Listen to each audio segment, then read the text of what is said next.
IB Nation, how's everybody doing today? It's back to back. We're back at Irish Breakdown for the Irish Breakdown podcast.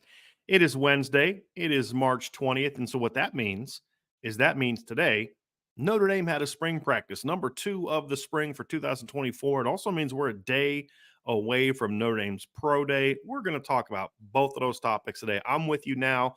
Going to be joined here very shortly by Sean Davis, who's going to be with me. He was at practice this morning with me. So we're going to talk about just some of the things we saw. We got to see 5 periods today of Notre Dame's practice. Not a ton to really dive into, but certainly impressions that we got to make. We'll talk about those. And then after that, we will preview the Notre Dame Pro Day.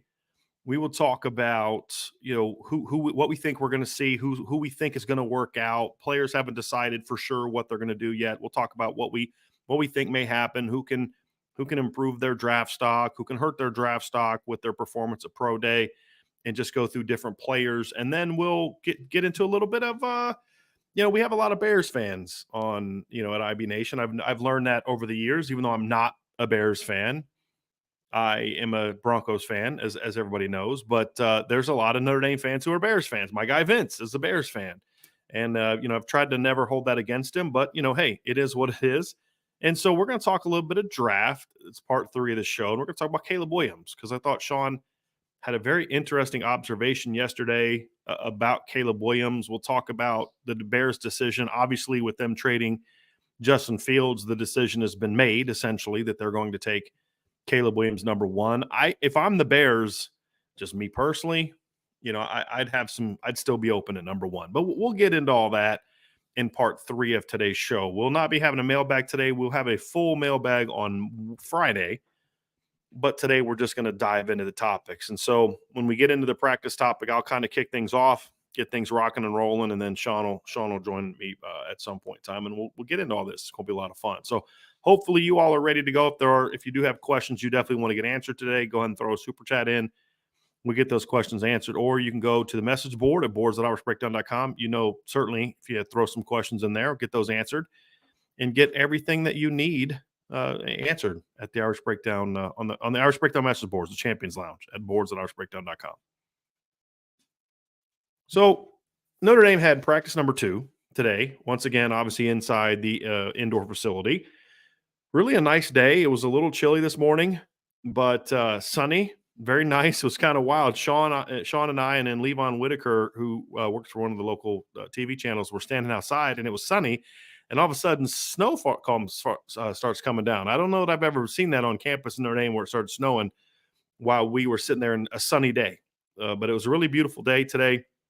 The team was out there, first practice back from spring break. They had their first practice, then they went on spring break, and they came back. And I we'll talk a little bit about it on defense, but you could tell that some of the coaches knew that obviously they had been gone for a week and needed to kind of make sure the guys were locked in and getting back to it. So it was pretty interesting, but got a chance to see a little bit today. The team started off obviously with the normal stretch drills, going through kind of their warm-up period, and then they went right into special teams. Got to see some PAT field goal stuff. I'll just briefly mention that.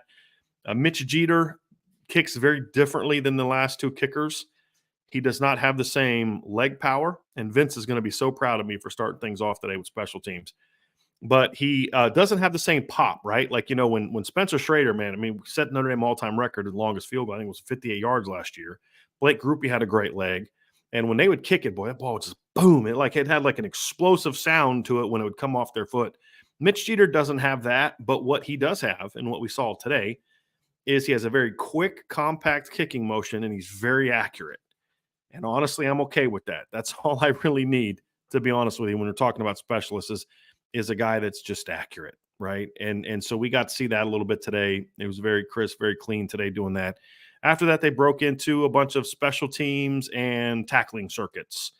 So the first part was a lot of special team stuff, a lot of coming to balance, tackling, working on return technique, but more so tackling against returners. And then the defense spent the most of the rest of the practice doing different tackling circuits and then doing some block destruction stuff. And so which is part of tackling.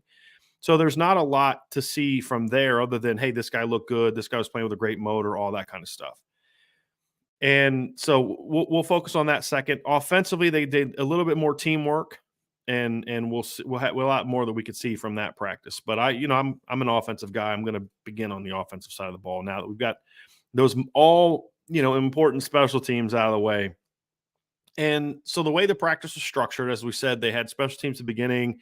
Quarterbacks were doing some work during special teams, and then the receivers were getting a ton of work during special teams. So I spent a lot of time on that today, and just what I've seen from Mike Brown, and just continue to be really impressed with that guy.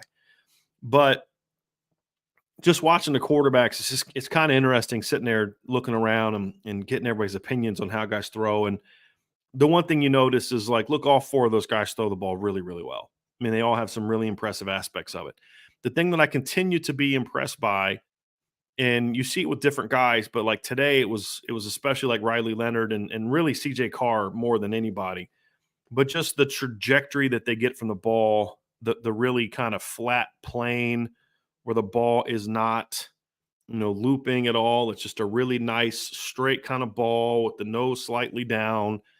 And CJ, to me, I thought looked really sharp throwing the football. Just again, this is drills, right? And I just love the way the ball comes out of his hand. You'll see him. He's next to Steve Angeli today, and they're dropping back, throwing the ball, and it's just so obvious when the ball comes out of his hand, just how clean it looks and how sharp it looks, and very accurate. Ball placement's very accurate. Then it gets into some team stuff, and you can still say, okay, it's a work in progress. The footwork is still needs a little bit of work. He still has a lot to improve upon when it comes to just overall comfort level within the offense. And so you got a chance to see that today from CJ as well. So there's obviously parts of his game that are just some of the little mini technical things that need to be worked on.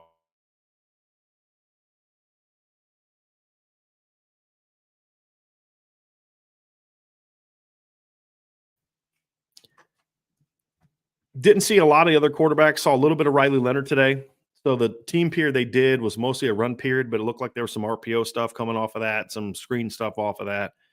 But got to see Riley throw today. He looked a little bit more comfortable today than he did in practice one. He had a good first day a couple weeks ago, but you could kind of tell his there were some things he was getting comfortable with, some receivers, some calls, different aspects he's trying to get comfortable with. Today looked a little bit more crisp in that regard. Like, it's a little bit more settled in on, okay, this is what I'm doing and where I'm going with the football.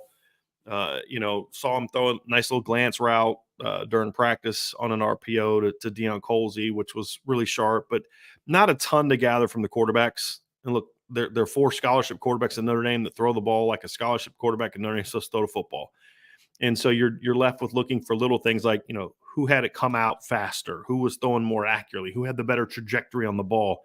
And today, the guy that impressed the most was CJ Carr. And so you're going to have different days, different guys are going to be that. So that's what we saw at quarterback. And I'll talk about the receivers, because this was the thing that I was spent a lot of time watching, because they were working a lot of the periods when you saw the rest of the team going through special teams and other aspects of practice. There's clearly, like, so I was a believer as a coach that there were certain drills that you kind of do every day. There were certain fundamental drills that we would do every day when I was a receivers coach. And then there was other drills that we'd work on different days, that we're working on different aspects of receiver play. And so this is now practice 3 that we've seen of Mike Brown. We saw one in the winter and the 2 now, and there's been a couple drills, and one in particular that he's done every practice so far. And I have a feeling it's going to be a staple drill. And it's a great one. And I'll tell you why. And I'll tell you why I'm so high on just one of the things I like about Mike Brown as a coach, just to give you guys some insight into that. So I'm going to explain this drill to you. So the receivers are lining up, in their stance. You can tell there's an emphasis on getting clean starts, which is a huge pet peeve of mine. Modern receiver play really frustrates me. It's this really scheme-driven stuff, in that these guys are just so focused on scheme that they lose little things that I think could make guys even better. And getting off the line with efficiency is one that really frustrates me watching modern receivers. And Mike Brown he really works on trying to get as clean and efficient out of your stance as possible. So they're working on that. and they're working on vertical releases. And then they'll do different types of releases out of it. But there's two types of bags that they're using. One is there's like three or four bags they lay on the ground. They're those little kind of like, you know, they're meant to be on the ground to go over. They're not like the big circle bags that, like, when we were in high school and college, right? You'd have the only one type of bag, and when that bag was on the ground, you had to jump over that big old bag. They have these little smaller, shorter pads, the bags. They're not real high, so you don't have to like super high knee to get it over. There's three or four of those on the line, kind of run a vertical off the stem. And then at the top of the route, there's two of the big stand-up bags. And there's a couple things that are unique about this drill from Mike Brown. Number one is the two stand-up bags at the top are very close together. And so just trying to lay it out. And then if they're working on a comeback or stop route, they're kind of angled inside. If they're working on in cuts, they're then turned and they can work through them there. And this drill does two things that I think are just may not seem like, I don't know if like a bunch of high school coaches were there, if they'd be like, oh, this is a great drill, we got to go home and do it. I don't know if college coaches do that way, but I'd say I would. And here's why I would say why I love this drill. And it's just an example of why I'm really high on Mike Brown, because I've seen this manifest itself watching his receivers play. So the bags in the ground, they are leading right into the top end. I've never seen that before. I got to be honest, I never did that. I never thought to do that as a coach. And so I'm thinking, okay, well, what's this all about? Why is he working on, why are those bags there? Are they going to work on like, I didn't know what they were going to do when I first saw it. Now we've seen it 3 times and it's like, okay, I get what he's trying to do. So when receivers are running vertical routes and they're going to do some type of stop route, not so much a speed cut or a post, but some kind of route where they've got to stop and have a sharp change of direction that's more than just a rounded route. So stop routes, comebacks, sharp digs, in cuts, things along those lines, right? It's more of a vertical stop route. Receivers have a tendency to, when they get towards the top of their route, to alter their running form. Some will lift up higher and narrow their gait. Others will stay, in a running motion, but they will change their footwork to kind of prepare for the top end. That's one of the things that I would have to work to get out of it. Now, I didn't think of a drill like this. I wish I would have, because it would have been very helpful. But by having those bags the way they were at the top end, he forces receivers to stay in their stride. As soon as they clear that last bag, they have to bam 1-2 pound and get back downhill. And so the get back downhill towards that other stand-up bags. So what this drill does is it forces his players to even exaggerate a bit their normal stride on a vertical release. And by doing that, what he does is he eliminates any chance they have of changing their gait, their running motion as they get to a top end. Why? Why does that matter? Well, what do you think Mike Mickens is teaching his corners? What do you think he's teaching his safeties? What do you think Marcus Freeman has done with linebackers? Or what do you think, Ohio State's DB coaches are teaching their DB coaches, or Bama or Georgia or Texas or anybody else? You're looking for tells. You're looking for things that they do in a route that tells you they're about to do this route. Lifting up, narrowing the gauge, changing your gait. Those are all things that good DB coaches are going to teach their guys and say, hey, when he does this, this is coming. We've studied the film, this is coming. And so you can jump the route. The best route runners are guys who can get into and out of breaks quickly, but even more importantly, a very overlooked aspect of this is not just how sudden you are, but do you keep the same running motion as long as possible? And this drill forces them to do that. And you can tell the guys that aren't comfortable with that. So like watching Jaden Greathouse do it, brilliant. Watching Deion Colsey do it, brilliant. And we'll kind of talk a little bit about more of that in a second. But guys that either are more experienced or guys that come from advanced programs. Jaden came from an advanced program. And then you watch a guy like Cam Williams, and he's kind of running through the bag, 3/4 speed, not sure of what he's doing. He's treating it more like a high knee drill a little bit because he's not comfortable with it, because it's not something he's done, and Cam's not a natural route runner yet. And so this is great for a kid like Cam Williams because once he figures it out, then he's going to be a much sharper route runner.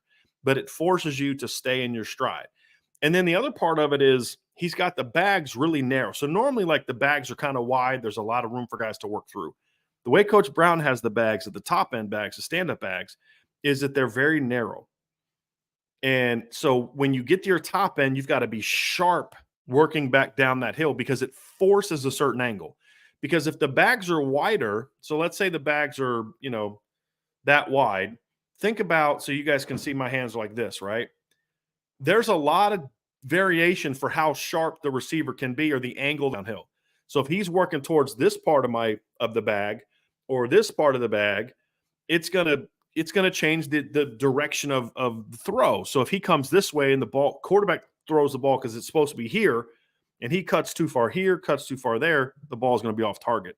The way that Coach Brown has these bags is there's only one way they can go to get through the bag on a stop or a comeback. And I thought that was really sharp because what he's doing is it's a kind of a twofold, really threefold drill. Number one is obviously really emphasizing on efficiency within the route, meaning stay in your stride until you're ready to plant, drive your hips down, boom. Because a lot of receivers will use their feet to stop. It's really your hips that are going to stop. If you're trying to only be a feet guy, you're going to take multiple steps. If you're a guy that understands that your hips are the true brakes, right? Like, because it's like driving a car. If you try to use your tires to stop, you're not going to stop. The momentum's going to go, right? You have to actually hit the brake, and the brake stops the tire. Your hips stop the tires of that you have as a receiver, which is your feet, right? So your hips are actually the brake. You drive those down. That's where you get real in and out, just that suddenness, boom, boom, out of the brake. By forcing them to be in their stride, you're really emphasizing eliminating tells, being efficient, driving those hips down 1-2, and then working downhill on a very clear, direct path. It's about efficiency and it's about sharpness. It's about eliminating tells. Efficiency eliminates tells. These are all super important things. And he's doing that so far every single practice that we've seen. And I hope that he's doing it every single practice. Now, the first practice today, it was mostly just like stops and comebacks. The first practice, they were doing this and they were doing different breaks, outs, ins, and all those type of things. So clearly this is something that he's emphasizing. And you can already see it.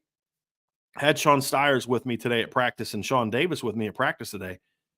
And we're watching the receivers go through drills, and I'm just like, it is so incredibly noticeable how much more efficient they are as a group.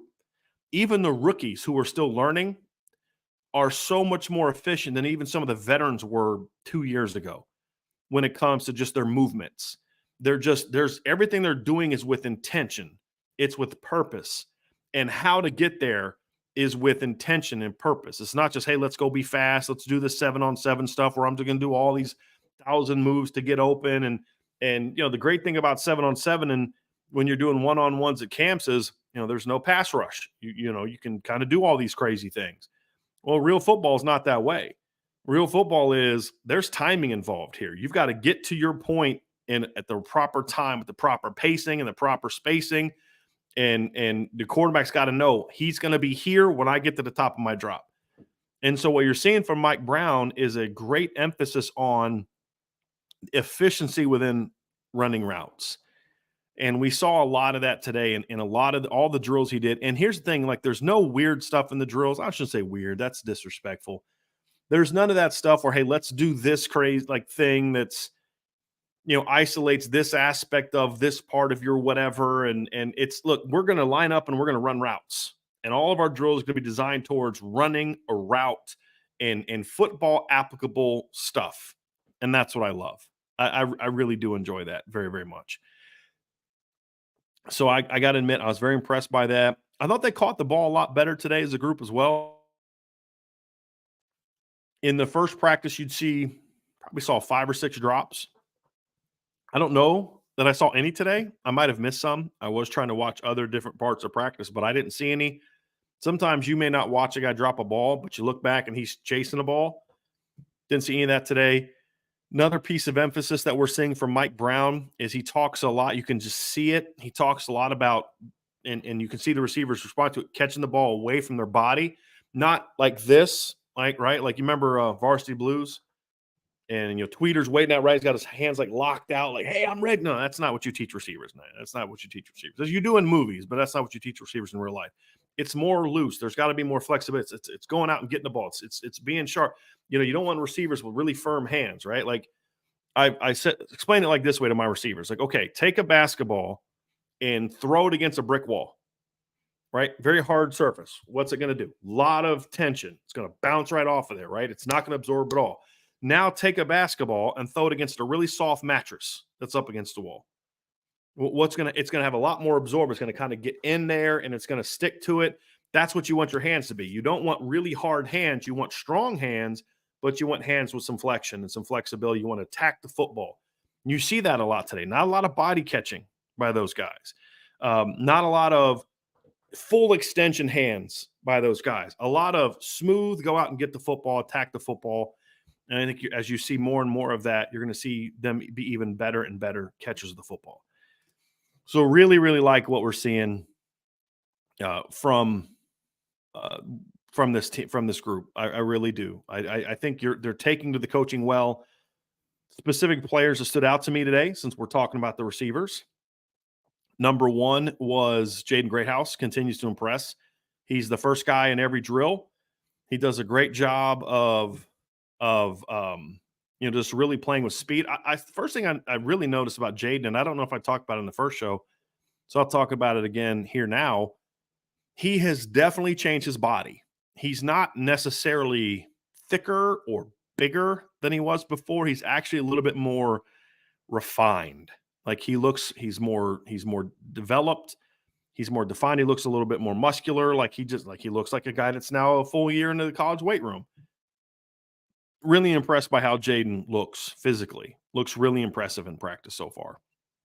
And he very quick, very sudden. I mean, he's to me, from what I can tell, he's taken as well to Mike Brown's coaching as anybody from what we've seen so far today. So really like what we saw from Jaden Greathouse.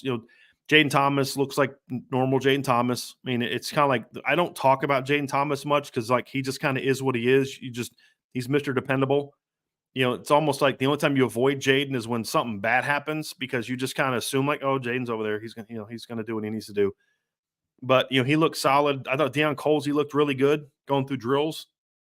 Very quick off the line, nice burst, kind of getting vertical, really efficient coming in and out of breaks. I know everybody talks about Jaden Harrison. He looks really good in some of the ball drills, where they're getting the ball in space, but he's still learning a lot as a receiver. Still a lot of refinement from a route standpoint that needs to be done there, but very explosive athlete, has a lot of speed. You can tell. Chris Mitchell, same thing. He's still learning some of the things that Mike Brown's trying to do, which is good. I got to tell you, I haven't thought Chris Mitchell has looked super sharp in some of these drills, which you guys may take as a criticism, and it is. It's a criticism of what he's doing so far, but it's actually something that I'm very happy about. Because if he is struggling with these kind of drills, not struggling, that's not the right word.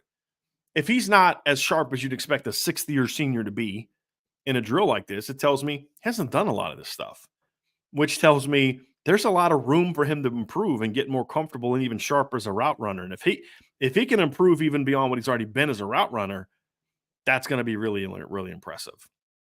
So like what I saw so far from Chris Mitchell. Micah Gilbert's really impressed me so far. He's a really smooth athlete. Like what I've seen from him, he's got some juice. He's got a little bit more juice than I thought. He looks older. I mean, he looks like a junior. I mean, physically, he's really put together well. Cam Williams has got a lot to learn. That's what spring ball is all about. We've talked about this before. A lot of how do I say this? Just uncertainty on just the little things. You kind of expected that. He was just a great athlete that needed that refinement. But when he gets out there, there's every fourth or fifth drill, every fourth or fifth rep, he'll kind of turn it loose, and you're like, yeah, that's what I'm talking about. So really impressed by that. KK Smith continues to impress me. Really smooth, fluid athlete. Really like what he brings to the table. So just as a whole, it's hard not to like the receiving corps. It really is. This is a really talented group. It's a very athletic group. very different types of skill sets. I mean, Jaden Harrison's a very different player than Jaden Greathouse, who's a very different player from Chris Mitchell, who's a very different player from Jaden Thomas, who's a different player from Deion Colsey. A lot of unique skill sets in this group. And like what I saw from I did not see Jordan Faison out there today, so I don't know if they have like a lacrosse match today, but he wasn't out there in drills, which again, just an observation, not a big issue. Bo Collins was obviously there. He can't go through practice, but he is there. So it's good to see Bo there as well with the offense. So that's my observation so far of what we've seen from the Notre Dame receivers.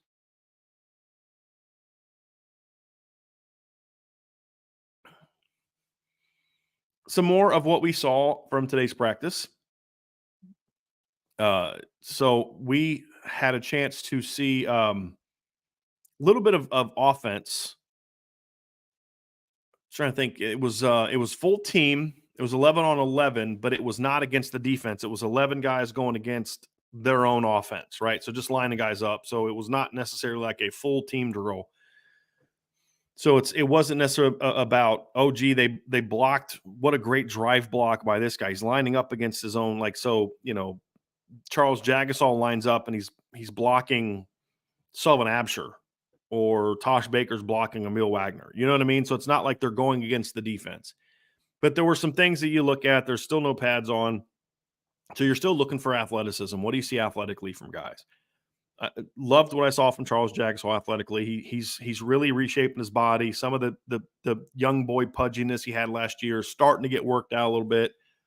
Billy Schrauth looked really explosive. Like, he has reshaped his body a little bit as well, but his quickness, his burst, he was doing a really good job today in drills, coming off with good pad level, keeping his shoulders low, staying under guys, driving, keeping a good base, driving his feet, looked really quick.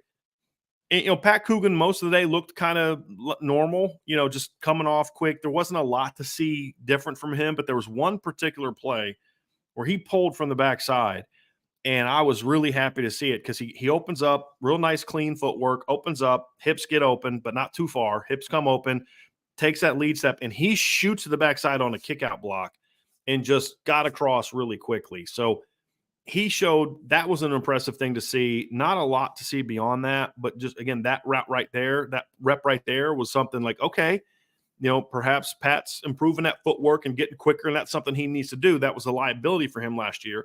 So it's good to see him, with that rep, with that, getting across pretty quickly. I thought the whole first team looked solid. There was good timing, good spacing on their runs. There was a couple wrinkles, run game wrinkles, that I won't get into specifically, but I looked over and I was like, hey, that's not something we've seen in a while from in a Mike Denbrock offense. But of course, the bread and butter is still inside zone.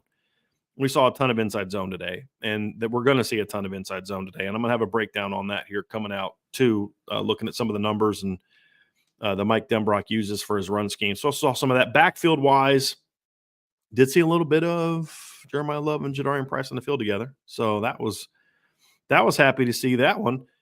But mostly Jeremiah Love got a couple balls in the perimeter, got one good run, looks quick. He's filling out real nicely. And Jadarian Price was the guy that really caught my eye today. There was a run he had, I think it was an inside zone cut, gets through the line, makes one cut.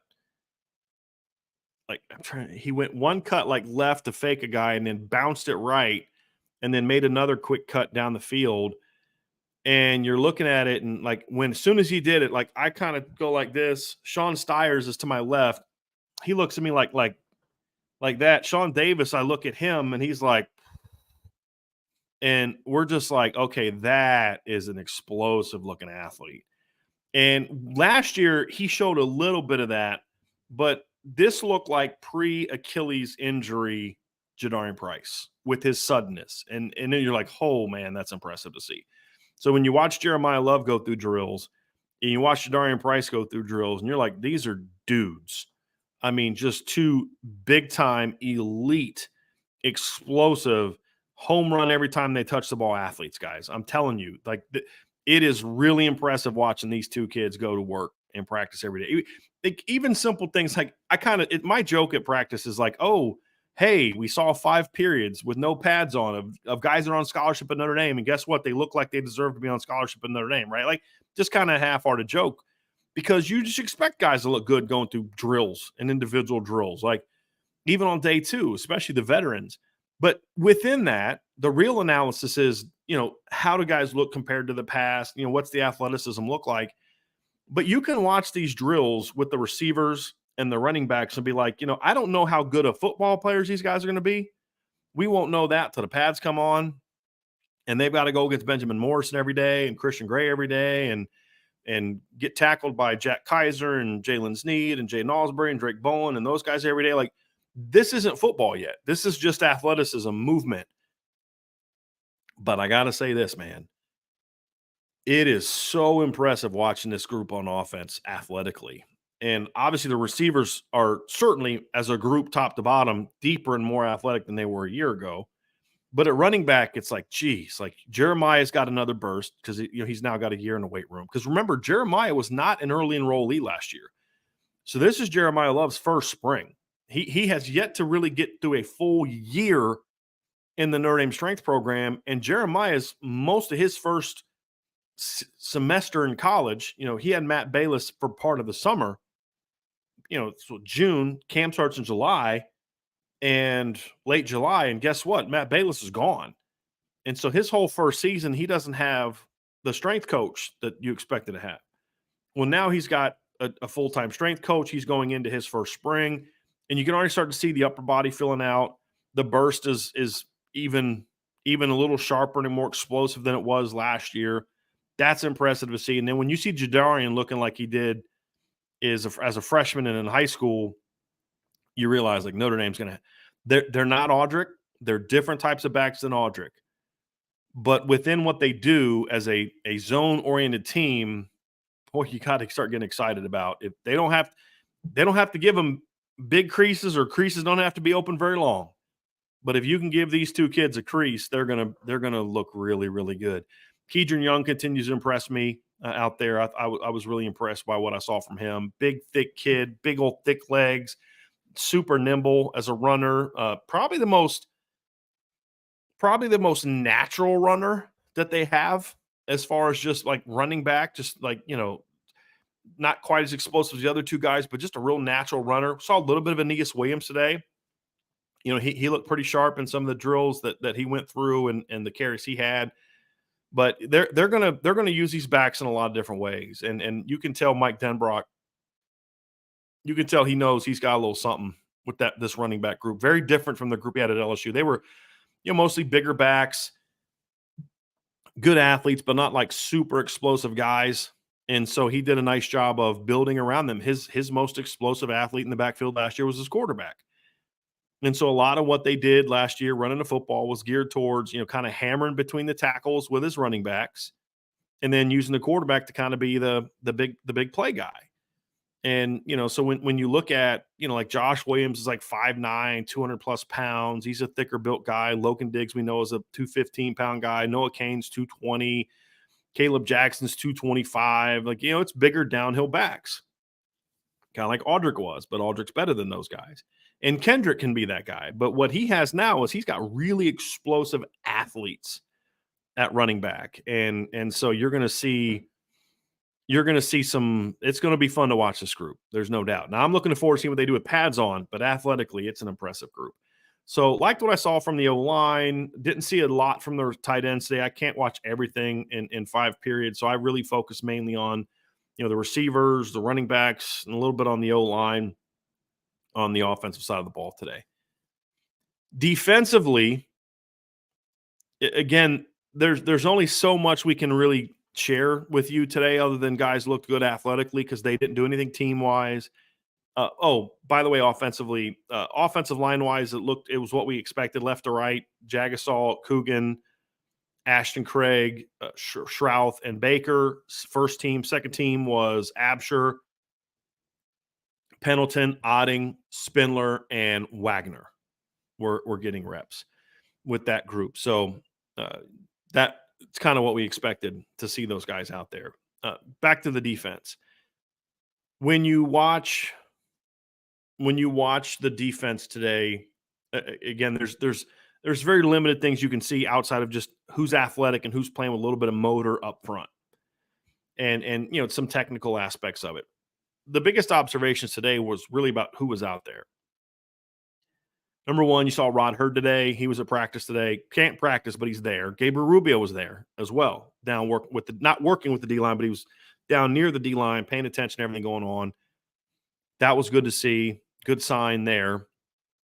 That he's here in town and doing all those things. That's a very good sign from Rubio. And you saw just the way that the coaching structure was set up too was kind of interesting.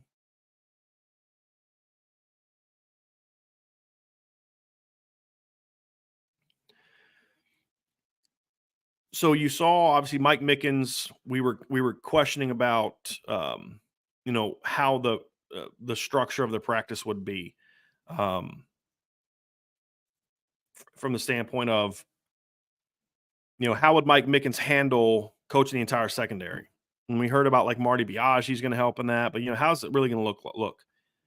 Well, today in drills you saw Mike Mickens with the corners, you saw Marty Biagi with the safeties, and you saw um, you saw Marcus Freeman out there as well. Give me one sec, folks.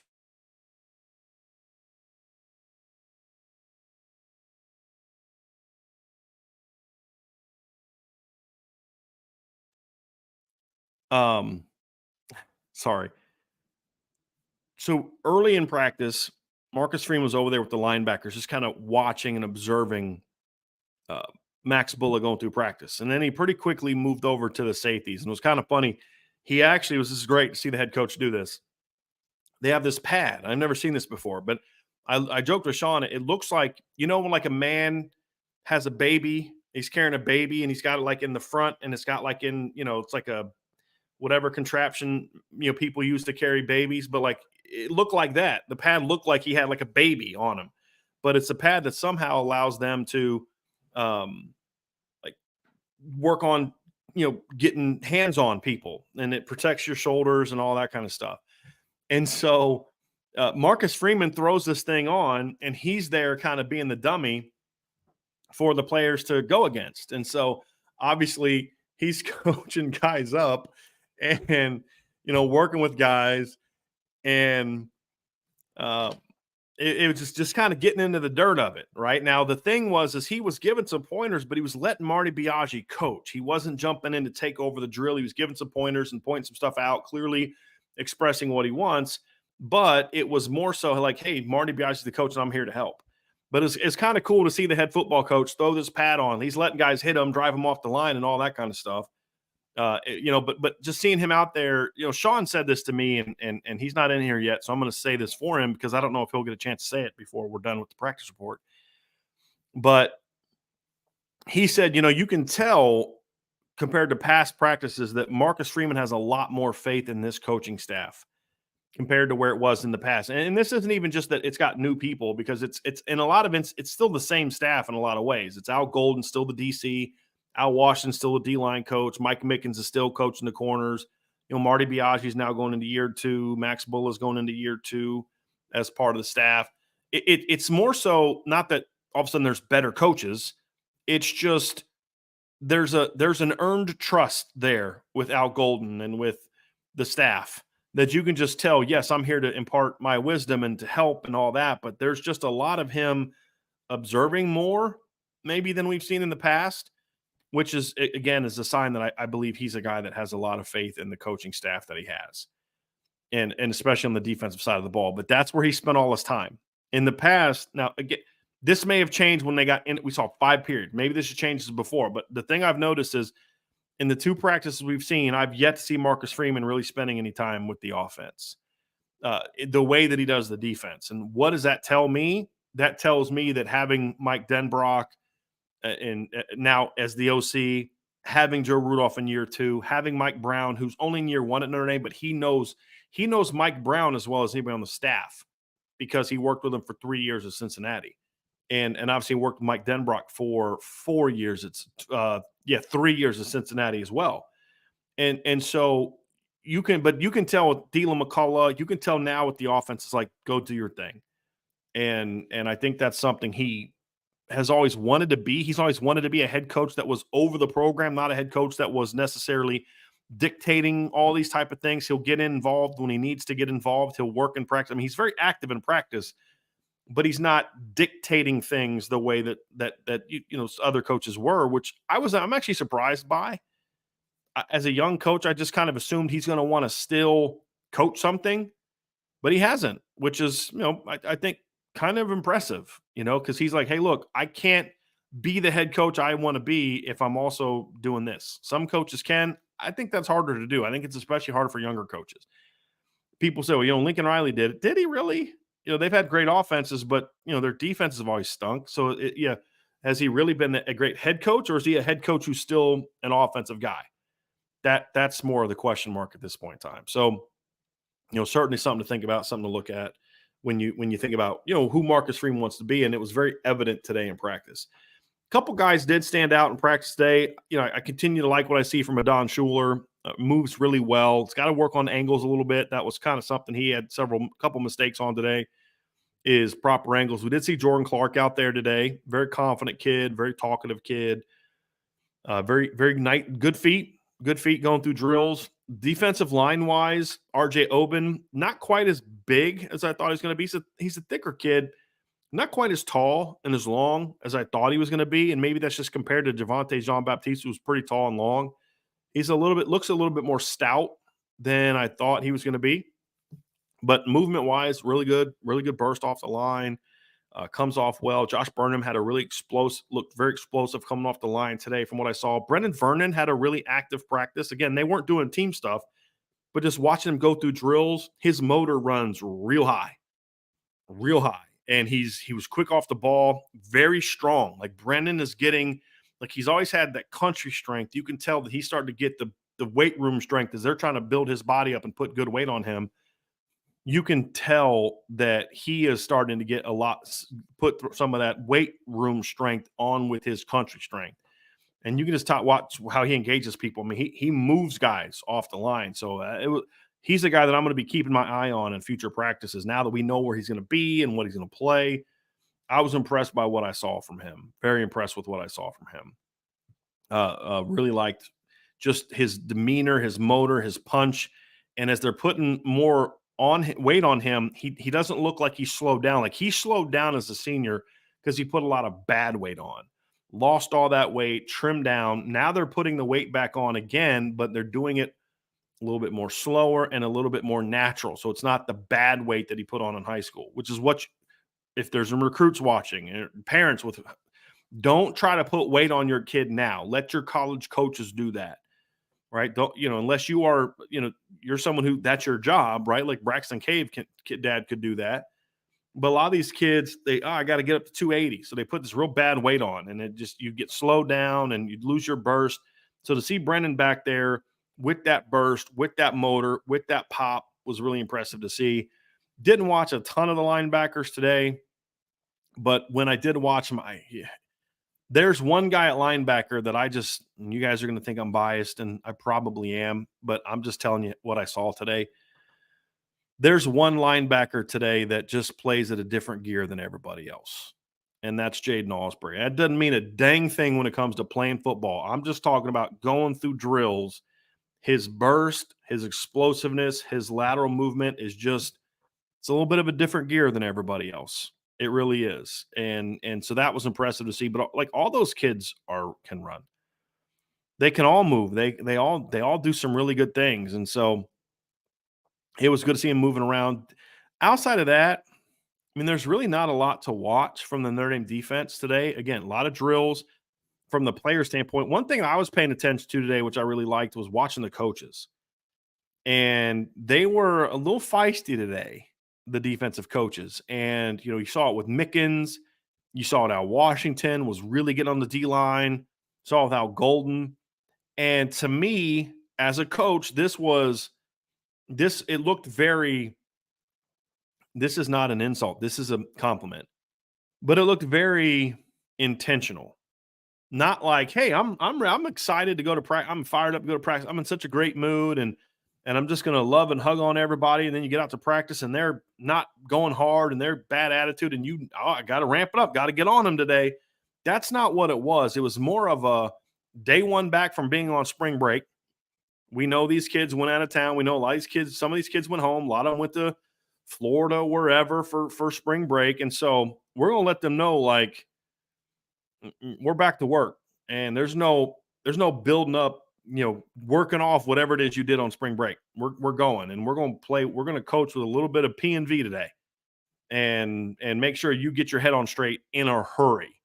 That's what it looked like to me. That's a demeanor thing. That's an attitude thing. And I was all for it. I thought it was great to see that. Again, they weren't like screaming at him and cussing at him. It was on him. I mean, just no. What are we doing here? Do you even want to be here today? Like stuff like that. That to me is stuff that I want to see from a coaching staff that knows where their team is and knows what we got to work out and what we got to work off. And so I'm excited to see just the continued growth from that group. But it's hard to really tell a whole lot from them because A, no pads on, and B, they just did mostly drills. So that's what we saw from practice today. Had a report on the board, had that up a couple hours ago at irishbreakdown.com. Also tweeted out a story about it, basically, kind of looking at what we saw and everything. We'll be back to practice. I think it's next Thursday, I believe, is our next practice availability. So hopefully we'll get to see them with pads on at that point in time, and hopefully you get to see a little bit more team. We're not going to see another full practice, I think, for a little bit. We will have a chance to see pro day tomorrow. We'll talk about that next. But before we jump into the pro day section, I'm going to take a little bit of a quick intermission. Don't go away. Just going to be a little quick intermission before we get into section 2, which is going to be looking at the Notre Dame pro day. So that's it for the practice recap. Do me a favor, folks. Hit that like button, hit the subscribe button, hit the notification bell, share this podcast. If you have not done so, do me a favor and make sure that you have signed up for the message board at boards.irishbreakdown.com. Again, going to do a little quick intermission here, so don't go anywhere. I'm just going to play the IB music for a minute, and then I will be right back after that for part 2 of today's podcast.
All right, welcome back to part 2 of today's show, and I'm going to talk a little bit about the Notre Dame Pro Day, which is tomorrow.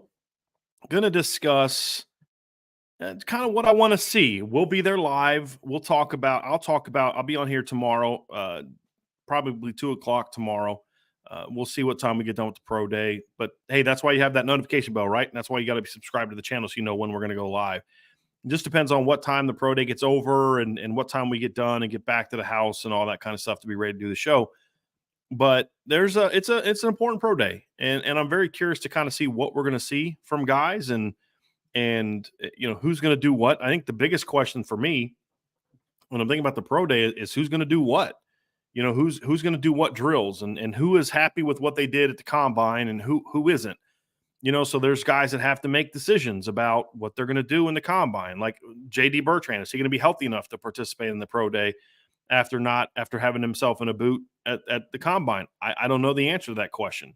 You look at a guy like Cam Hart, for example. He had some very good numbers. Really good vertical jump, really good broad jump. His 3-cone drill and his 20-yard shuttle drill, not as great. His 40-yard dash, he could rest on that because a 4.5 flat for a guy his size is a pretty good time. But is it does he feel like, hey, I think I can get faster?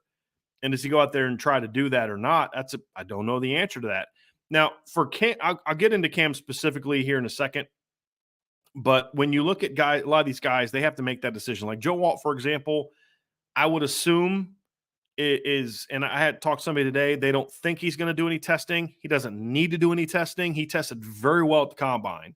So there's just no need for Joe Alt to do that. I expect all the players to go, from what I'm told, are going to go through position drills. That's going to be a very important thing. But there's going to be some guys that need to test. Maris Leofau, and at the combine, he ran the 40-yard dash, but he didn't do any other testing at the combine. Is he gonna do some of that testing at the pro day? I don't know the answer to that question. He had a decent 40-yard dash. He could choose to do it again, maybe try to improve on a little bit. But we'll see. So that's the first big unknown about it. We did see JD and Maris kind of walking into practice today. We saw Joe Wald at practice today. Blake Fisher was at practice today. Sam Hartman was at practice today. I'm sure there were others. Those are the only guys that I saw.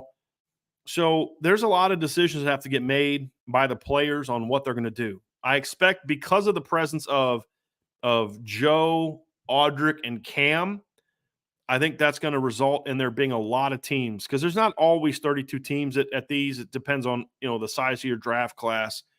But because you have a likely top 10 pick and a couple other very intriguing players at positions, Audric is a guy that some teams may have top 1 or 2 of their draft boards. You want to see him come work out. Same thing with a guy like Cam Hart, who's had a very good offseason. A lot of positive buzz coming about Cam Hart this offseason. So these guys got to make decisions, and I expect there to be a lot of people on campus tomorrow. So what they'll do is they'll do testing. And it's they run through different aspects of the testing. They'll have guys that are going to do vertical and bench. They'll do that in the weight room. Then they'll kind of go through the different shuttle drills, and they'll kind of do it as a group. So you'll have linemen doing it with running backs. They don't split them into groups for the testing. They just kind of go through the testing. And then they'll go to drills. And now the drills they do kind of cyclical. They won't have 5 different groups of guys doing drills at once. They'll have the linemen working out. Then they'll have the DBs working out. Then they'll have the quarterbacks, receivers throwing stuff. So that way that allows the scouts to kind of focus on, because when it comes, they're all doing a 20-yard shuttle. The times are going to be different, but they're all doing the 20-yard shuttle. Drills are going to be a lot different. So we'll see a period where, Joe Walt and Blake Fisher are working out together. Then you'll see, Sam Hartman throwing to Audric and some of the, I don't know who the receivers are going to be, because Notre Dame didn't lose any receivers really that are going to the NFL. So I'm curious if they're going to see, maybe some past players that are trying to get the NFL, maybe some local local college kids that instead of, they don't have their own pro day, so they're coming out. I'm very curious to see who that's going to be. So they'll go through that. So that's kind of the structure of it. Now, what we'll do, and Sean, welcome to the show. Glad to have you here. We're diving into the pro day here, is kind of going through some of the guys that I think have a chance to really improve their stock, build momentum. Somebody said Joe Wilkins will be there. That makes sense. That would make sense, because Joe obviously has still kept a good relationship with Notre Dame guys. So we'll see how that kind of goes. But there's a couple guys to me that have a chance to either Sean, solidify their momentum, or to gain some momentum that maybe they've either lost or haven't been able to build yet. I want to start with Cam Hart, Sean, because you and I were talking about him at practice day. Mm-hmm. The thing with Cam is interesting because there are some of the drills I'd like to see him do again. I'd like to see him do a better shot, get a better shuttle time, better 3-cone time. That's going to be determined by, number one, what the feedback is from scouts and teams about the numbers he did have, number one. Number two is, you've done these drills. Was that a normal time for you? Was it in a similar range? I mean, because running the 3-cone and going from 4.22, 4.24 to 4.22 doesn't really move the needle. It's, you ran a 4.2, can you drop it to a 4.1 or a 4.0? You ran a 7.12 3-cone. All right, dropping it to 7.09 doesn't move the needle. It's, can you drop it to 6.99 or 7.01? So he'll have to know that. His trainer and his agent will have to kind of help advise him on those type of things. The 40-yard dash is another one. 4.5 is a good time. People are happy with the time that Cam had at 6'3", 205 pounds. But does Cam think he can run faster than that? Does he think he can get into the 4.4s? Because the thing is, yes, if you get in the 4.4s, great, but what if you run slower? Yeah. Right? So those are some of the decisions that a guy like Cam Hart's going to make. But here's what it boils down to, Sean. What does Cam need to do to build on some momentum? Because so far, this has been a very good offseason for Cam. Did very well at the Senior Bowl, got rave reviews at the Senior Bowl, and then overall had pretty good testing numbers for his size at the NFL Combine. So whatever Cam decides to do and how he performs is going to be important, because this is his last chance to, as a football player, make an impact. He'll make an impact in interviews and things like that, but this is his last chance to really solidify and cement what has been a very strong offseason, or if he doesn't do well, to kind of lose some of that momentum. So there's a lot at stake for Cam Hart. I don't know that there's a lot he can do to necessarily improve his draft stock significantly. Like if he goes out and runs a 4.42, sure, but like dropping to a 4.47 doesn't move the needle a ton from 4.5 flat, right? But if he does perform well, it just continues the positive buzz, solidifies a lot of the positive buzz that Cam Hart has been gaining, because what he did at Senior Bowl and the Combine is making a lot of scouts circle back. Let's go watch that film again. Let's dive into that film again. And so there's something at stake for Cam. And so I'm very curious to see what he's going to do. Yeah, for most really good scouts and organizations, it's film over workout at the Combine. Combine is just a moment. The accumulation of film is what true, really good organizations hang their hat on. Cam Hart has aced that. His story, his background, his perseverance, his leadership, all of those things that teams are going to be asking about. The small things, the nitpicking, to find out the personality, who he really is, those have been answered. He goes and answers the athletic questions at the NFL Combine. So it's almost like every area of the final exam for Cam Hart has been taken care of. And now all final exams mostly have an essay at the end, right? It's like the pro day for Cam Hart is really extra credit. He's reached to that point to where, you know what, I've aced everything else. I really don't even need to do the extra credit part because I feel pretty comfortable. But if he goes out and performs once again, we'll see what he does. Then that's just going to be extra credit on top of what he's already answered for the majority of these teams. And for me, for a guy like Cam Hart, who's not a top 15 pick, maybe not even a first day pick in the NFL draft, this comes down to what year are you coming out? Who's getting pushed up ahead of me? What are the cornerbacks ahead of me looking like, right? Which lets me know that if a lot of cornerbacks are being taken in the first round, if they're not being taken first round, that means that a guy like me, very similar, because I'll give you a comp. There's a guy that just got paid by the Chicago Bears who had shoulder issues and injury issues in his time. Same size, same length, same tape. Didn't perform as well as others, but the tape led to the Chicago Bears taking him in the second round, and it's Jalen Johnson, who's become a very good all-pro type defensive back, even though he might not be a top 5 defensive back. Cam Hart is that type of kid. He came to the right situation at the Bears. He got his opportunity to grow, and now he's become that number one guy. Cam Hart is probably going to go to a good team in a good situation that's going to give him the same opportunity. And ladies and gentlemen, we already know who he is. Brian, we had this discussion, man. You can measure everything, right? This is what the Senior Bowl is about. The Combine is about. You can measure a lot of different things. What you can't measure in a kid or a young man is desire. That's something the facilities are there. The coaches are there. Who's going to come in and want it? And Cam Hart has shown us time and time again at Notre Dame that he wants it. The way he's played through injuries, the way he's led by example, the way he made the move to the other side of the ball because it was what was best for the team. And he faced that challenge and became arguably the best at that position last year for Notre Dame. Those are the important things. I feel very confident that regardless of what he does tomorrow, he's answered enough for teams. Yeah, like Sean, you talked about like Jalen Johnson. So let's do that comp. So at the combine, Jalen Johnson measured in at just over 6 feet tall, 193 pounds, 31 and 3/8 inch arms. He ran a 4.5 flat, 36.5 inch vertical, 10.4 broad, 701 cone, 413 shuttle. So some of the things he did were as good as Cam. Some things weren't as good as Cam. Cam measured in at 6'3", 202 pounds, 33-inch arms. Like right there, that size profile for Jalen Johnson, as you said, is considered a bigger corner. He's 6 foot. He was 6 foot 193 at Utah. Cam 6'3", 202, 3 inches taller, 10 pounds heavier. Ran a 4.5 flat. Had a 39.5-inch vertical compared to 36.5 for Jalen. Had a 10.10 broad compared to 10.4 for Jalen. Jalen had a 7.013 cone. Cam had a 7.12.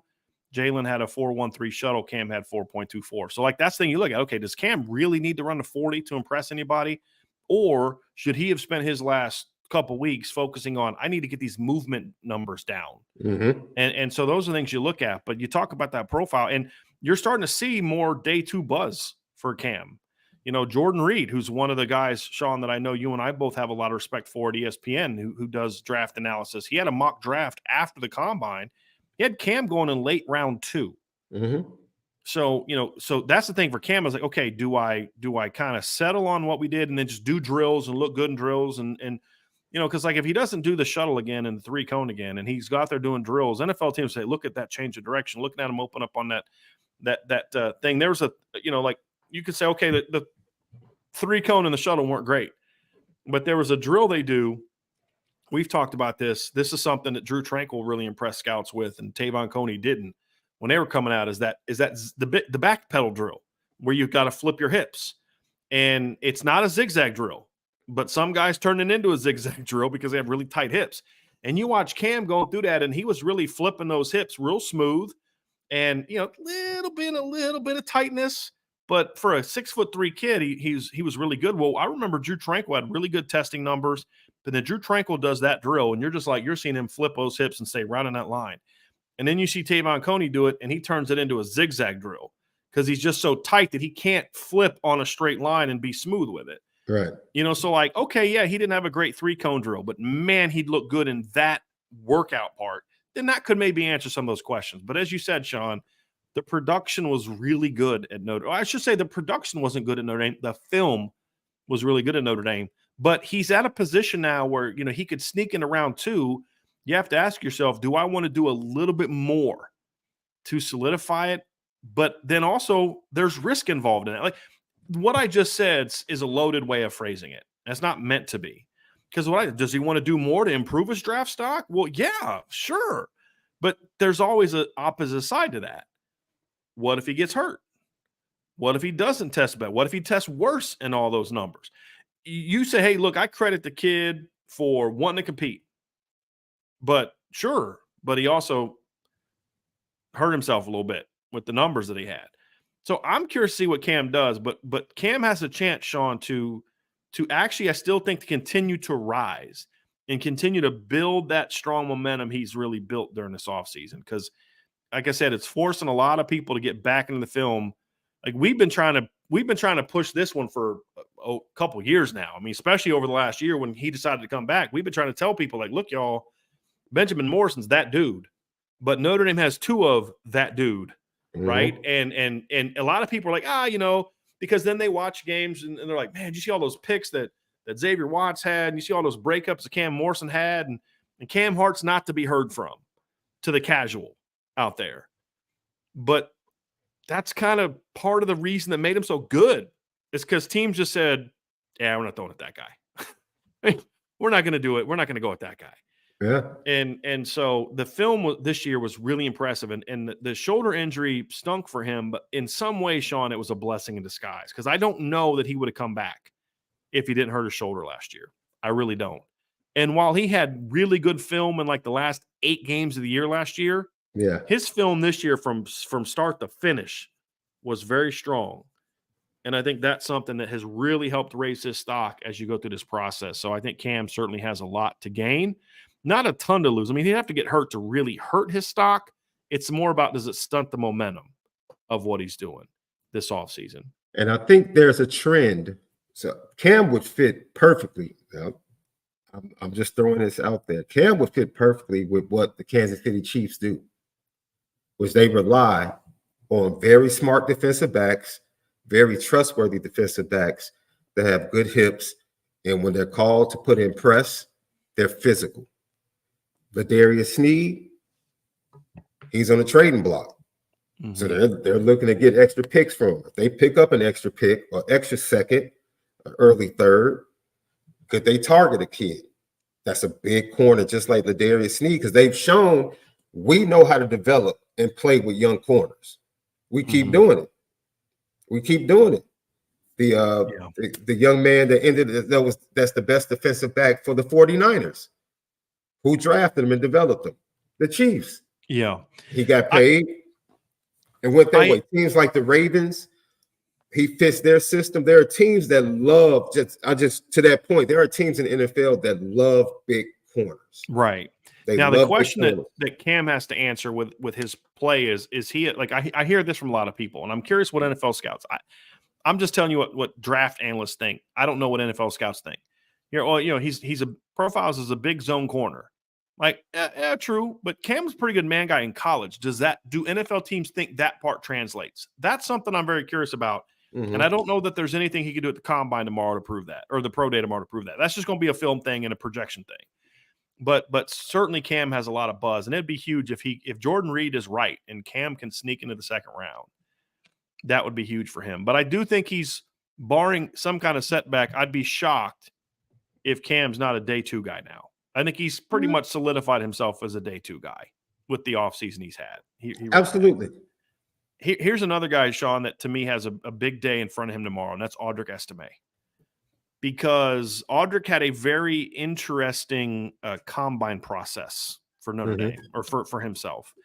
And, when you watch the drills, I actually thought Audric looked pretty good in the drills. And there were some things he did at the combine that were pretty good. He had a 38-inch vertical jump, which is pretty good.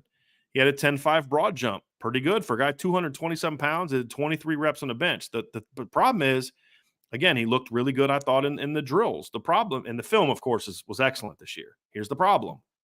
Is that 40 time. Now, I don't think NFL teams obsess over 40-yard speed. We've seen a lot of running backs that don't have great 40 times that get picked high or get picked, relatively high. But 4.7's kind of that, like that's that thing that almost kind of scares you a little bit. Like you see an offensive line with great film and you're like, he ran a 5.5 or 5.4, like, And you tell yourself, I don't care about 40 times, and I just go off the film. But sometimes, Sean, a guy can run a time that's just like, that's kind of, that happened to Kyle Hamilton. I fully believe, no one could be able to tell me otherwise. You can tell me about, safety value, blah, blah. There's no way NFL teams look to Kyle Hamilton as a pure safety. You can't tell me that the Baltimore Ravens were the first team in the draft that were smart enough to look at him and say, that's not a safety, that is a defensive player. Meaning you're telling me that's the first team at 14 that thought that about? No. Kyle went and ran a disappointing 40-yard dash time. Kyron Williams ran a disappointing 40-yard dash time. And I know people that cover the draft say, well, teams don't care about that. Yes, some do. Some absolutely do. You can't tell me that they don't, because we see it every year. And then, of course, Kyle turns out to be an all-pro. Kyron Williams turns into an all-pro because, again, they shouldn't care as much about 40 time. But there are some positions where you just get that number and it's like, ugh. And unfortunately for Audric, he ran a 4.7, and so I would be shocked if Audric doesn't run the 40 tomorrow. Absolutely shocked. And then that raises the question, Sean, okay, how much can he improve that? And how much, because here's the interesting thing. If he blows that 4.7 away, because we had people telling Ryan told both of us, I'm sure, he had people that he knows around Audric that were talking about, like, he might run like low 4.5s and all that. And you're, okay. I'm at the point now where I don't even believe that anymore. Because remember when Kyle was supposed to run a 4.3 and, it's like, okay, sure, whatever, buddy. I don't know what kind of system you guys are using here, but never works out that way. But let's just say they're right and Audric can somehow get into the high 4.5s. If that happens, it's almost as if the 4.7 could have been kind of like a blessing a little bit. It's going to sound weird, but because now the buzz is, whoa, did you see how much he improved that 40 time? Now the one thing that we had as a knock on him is gone because the film looks good. You see that looks great. The production at a place like Notre Dame behind what people will see on film was not a great offensive line is going to be pretty good. Catches the ball well in drills, good explosive numbers. Like that's the thing, Sean, like the explosive numbers didn't match the 40. Like when I heard he jumped 38 inches and had a 10.5 broad at his size, I was like, dude, he's going to run a 4.5.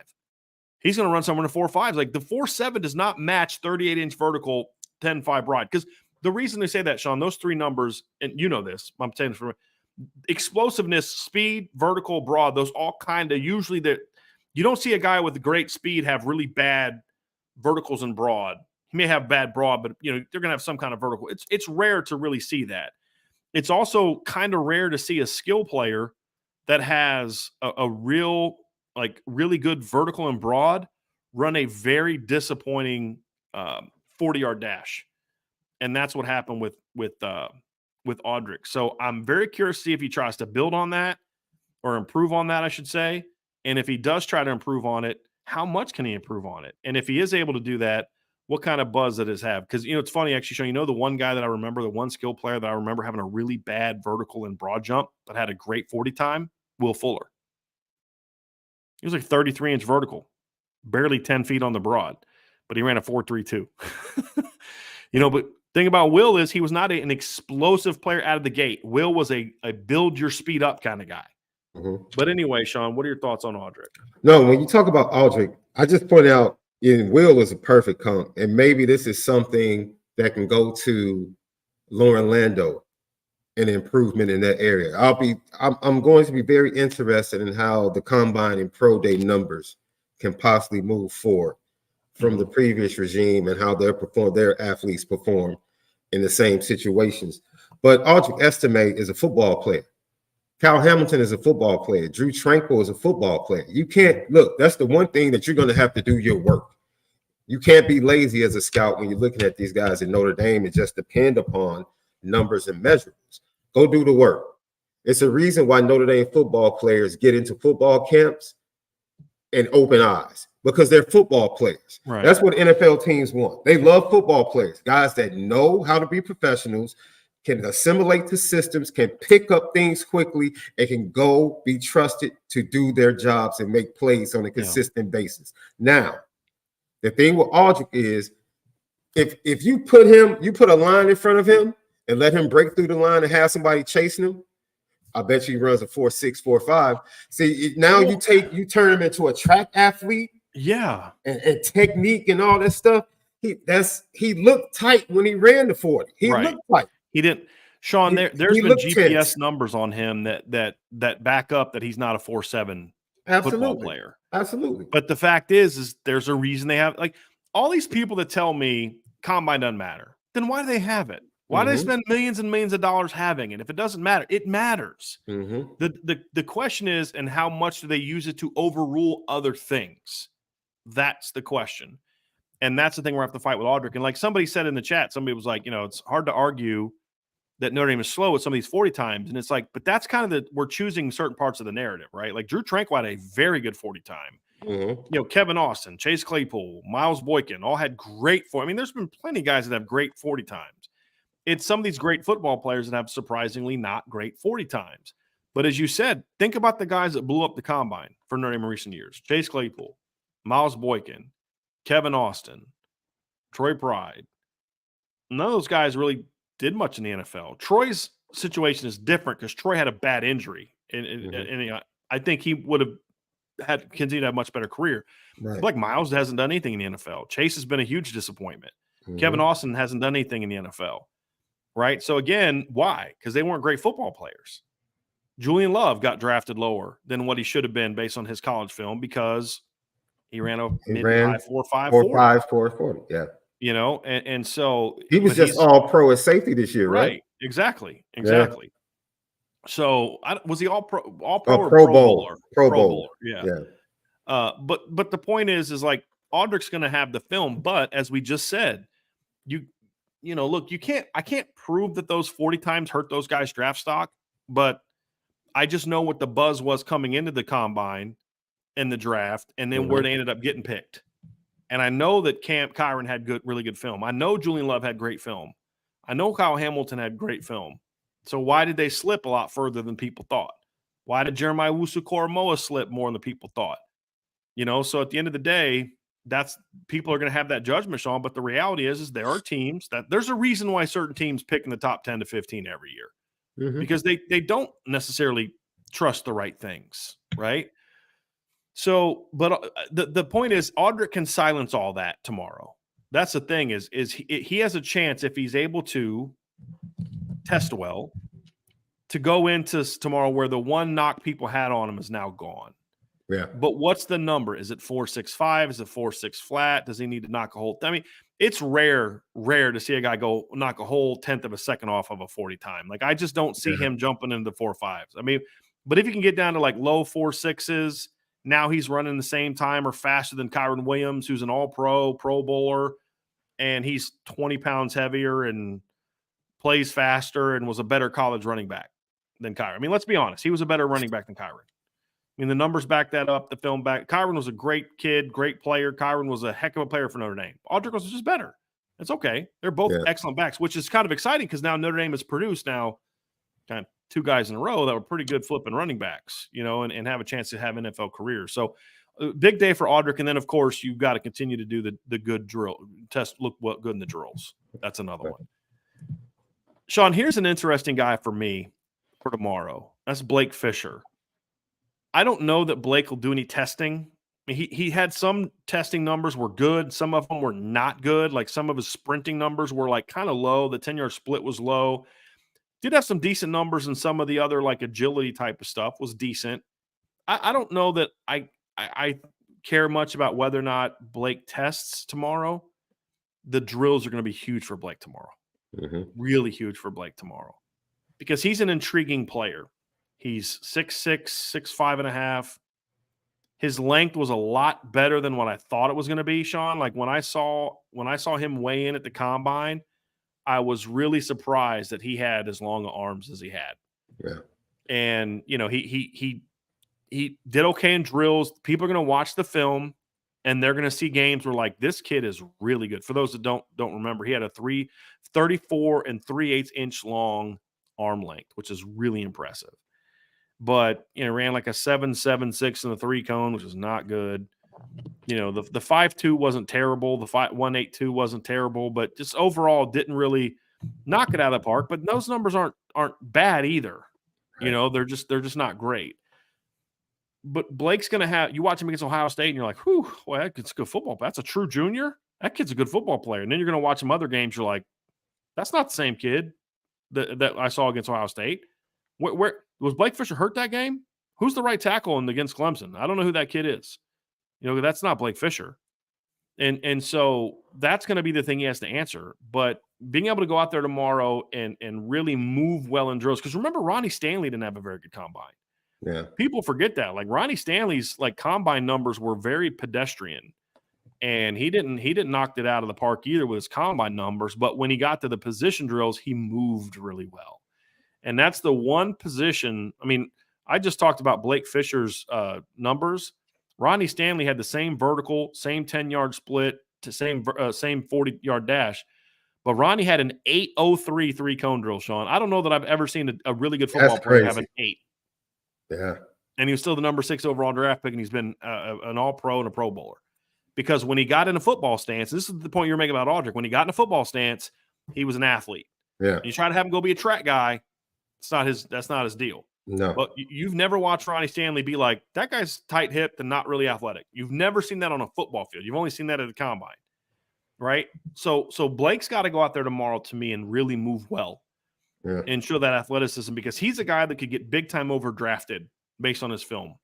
Like he's the opposite of what we talked about with Cam and Audric. That's why I want to bring him next, because he is the polar opposite of Cam and Audric. They have great film, great college careers, and they're hoping that people recognize that. Blake is all about upside. He's got size. He's got length. He's got some really impressive film at times, and he's got the Harry Heastan's, potential stamp of approval. I don't know if Coach Heastan gave it or not, but he did work for a year with Coach Heastan. That's going to matter to people. You can tell by the way the NFL drafted Joe Rudolph's offensive lineman at Wisconsin that there's a level of respect for the job he does, with players. And so he's such an interesting player because there's a lot to not like about him. But there's enough to like about him where you're like, is this a kid that we can sneak in at the end of day 3 and he becomes a steal? Some O-line coach is going to fall in love with, because Blake's a really nice kid, really good kid, was very involved in like community service at Notre Dame and just being, he did a lot working with kids, at Notre Dame and things like that. There's some O-line coach I think is going to fall in love with that kid and pound on the table that, hey, we get the chance to get this kid late day 3 or late day 2. We got to take him because working with me, he's got first-round talent. Because that's the rub on him is that kid's got talent to be a much higher pick, much better player. Yeah. And so if he can kind of finish off this postseason process strong with a really good workout tomorrow, I think you're going to see some teams say, man, we've got to make some really tough decisions with this kid, because what do we put value on, Sean? This tools, this traits, the this, the that, the really good film, or are we gonna have too many questions about the bad film and say, but they're gonna say this too, but he's just a true junior, right? So there's time to develop that. You're not gonna take that chance in round 1, early round 2, but are you more willing to take that risk late round 2, round 3? Like where's that time where you start to say, this is when we look at the project kid with the super high ceiling, but needs a lot of work? Where does that begin? That's the question that we're going to have for Blake Fish in the draft. But a good combine or a good pro day tomorrow, Sean, could really help him create a little bit more buzz right now. Yeah, and Blake is not going to benefit a team that likes to spread the ball out and put your tackle or put your guys in a lot of pass pro. Balanced offense that likes to be physical, an offense or an organization that already has a nice flow of Notre Dame offensive linemen coming through their organization consistently, like the Cowboys. Maybe they get back to a physical run game instead of giving Dak the ball 50, 60 times to throw it.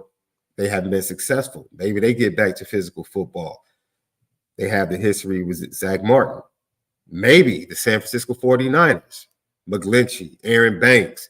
You know that they love Notre Dame offensive linemen, fitting it within their system and fitting within their program out there. Maybe they take a flyer, right? To say, yo, we can stash him for a year. And we've got the culture in place to say, hey, we can push this kid. And the veterans that are good enough to show him the ropes, show him how to be a professional, show him how to get it done. These are the type of teams that I expect to look at. Even the Raiders with their physical mentality, their new head coach, Michael Mayer established. They love Notre Dame kids. These are the type of teams that I think will be interested in Blake Fisher, not only because of the way they run the ball, but because of the love and respect they already have for Notre Dame offensive linemen. Could the Ravens, who've also been on their Notre Dame offensive line tree, the Chicago Bears they stashed Sam Mustipher. And he played 2 years as a starting center for the Chicago Bears. Alex Bars. They tried to do the same thing with him. Harry Heastan was there, the offensive line coach. So there's a connection. Could they stash him? There are teams that I fully expect to come in with their eye on Blake Fisher. Like, this is the one guy we really came to see. Yeah, we know about Cam Hart and other guys, but the one guy we're intrigued to see up close and personal is Blake Fisher, and he could have that type of effect tomorrow for multiple teams. Big day for Blake Fisher. When it comes to Joe Alt, I expect him to just do drills and he'll impress. I mean, he's had a great offseason. I mean, he's young. The film was great. The combine was excellent.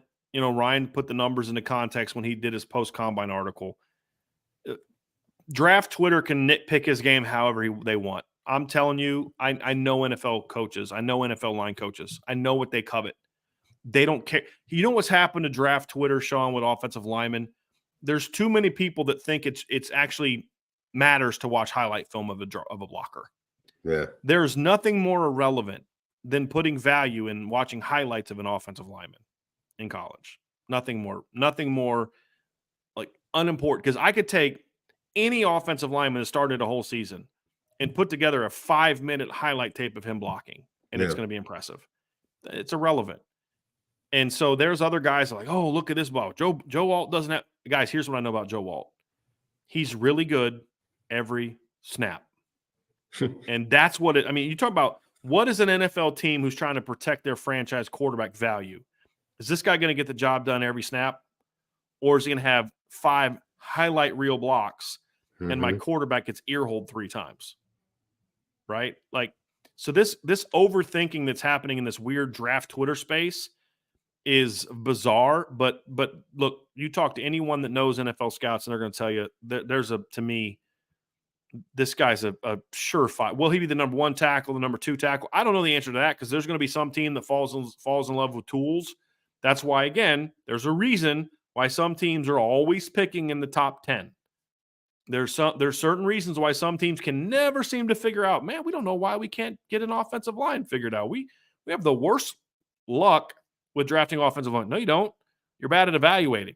You keep taking these ceiling guys who weren't that good in college. It's like the scene from Moneyball, my favorite scene. You keep telling me he's a good hitter, but then why doesn't he hit good? You know what I mean? Like, if he's such a good hitter, why doesn't he hit good?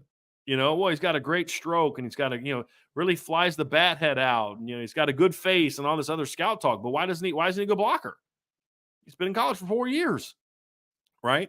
So Joe Alt's I fully expect to have a great pro day tomorrow and just solidify himself as a surefire top 10 pick. And I could see him. It's going to, well, I don't want to say that because I'm not a draft expert. I'm not a mock draft guy. I'm curious to see what happens with him. Very curious to see what happens with him because you're going to see a run on quarterbacks in the top 5. Does the next group of coaches, do they value that left tackle or do they value the group of receivers? Because there's a case to be made, Sean, that I would say if you're a team that has a need for a lineman and a receiver, you're going to get better value at getting Joe Alt in the top 5 to 7 and figuring out one of those receivers. Like, what would you rather have? Let's say at pick number 5 or 6, Marvin Harrison Jr. or Malik Neighbors with whoever the 5th or 6th best tackle is in the draft, or Joe Alt and Keon Coleman early in round 2. I know what I'd rather have. Give me Joe Alt and Keon Coleman, or Jalen McMillan or somebody like that in round 2. Yeah. That to me is, I'm curious to see if any NFL teams are willing to make that judgment based on how deep because every year the receiving core is loaded. Okay, then why do you guys keep drafting these guys in the top 10 if you can get a guy in round 2 and not have to pay him as much? You get him for 4. You know what I mean? You can find it out. So it's going to be interesting to see how that plays out.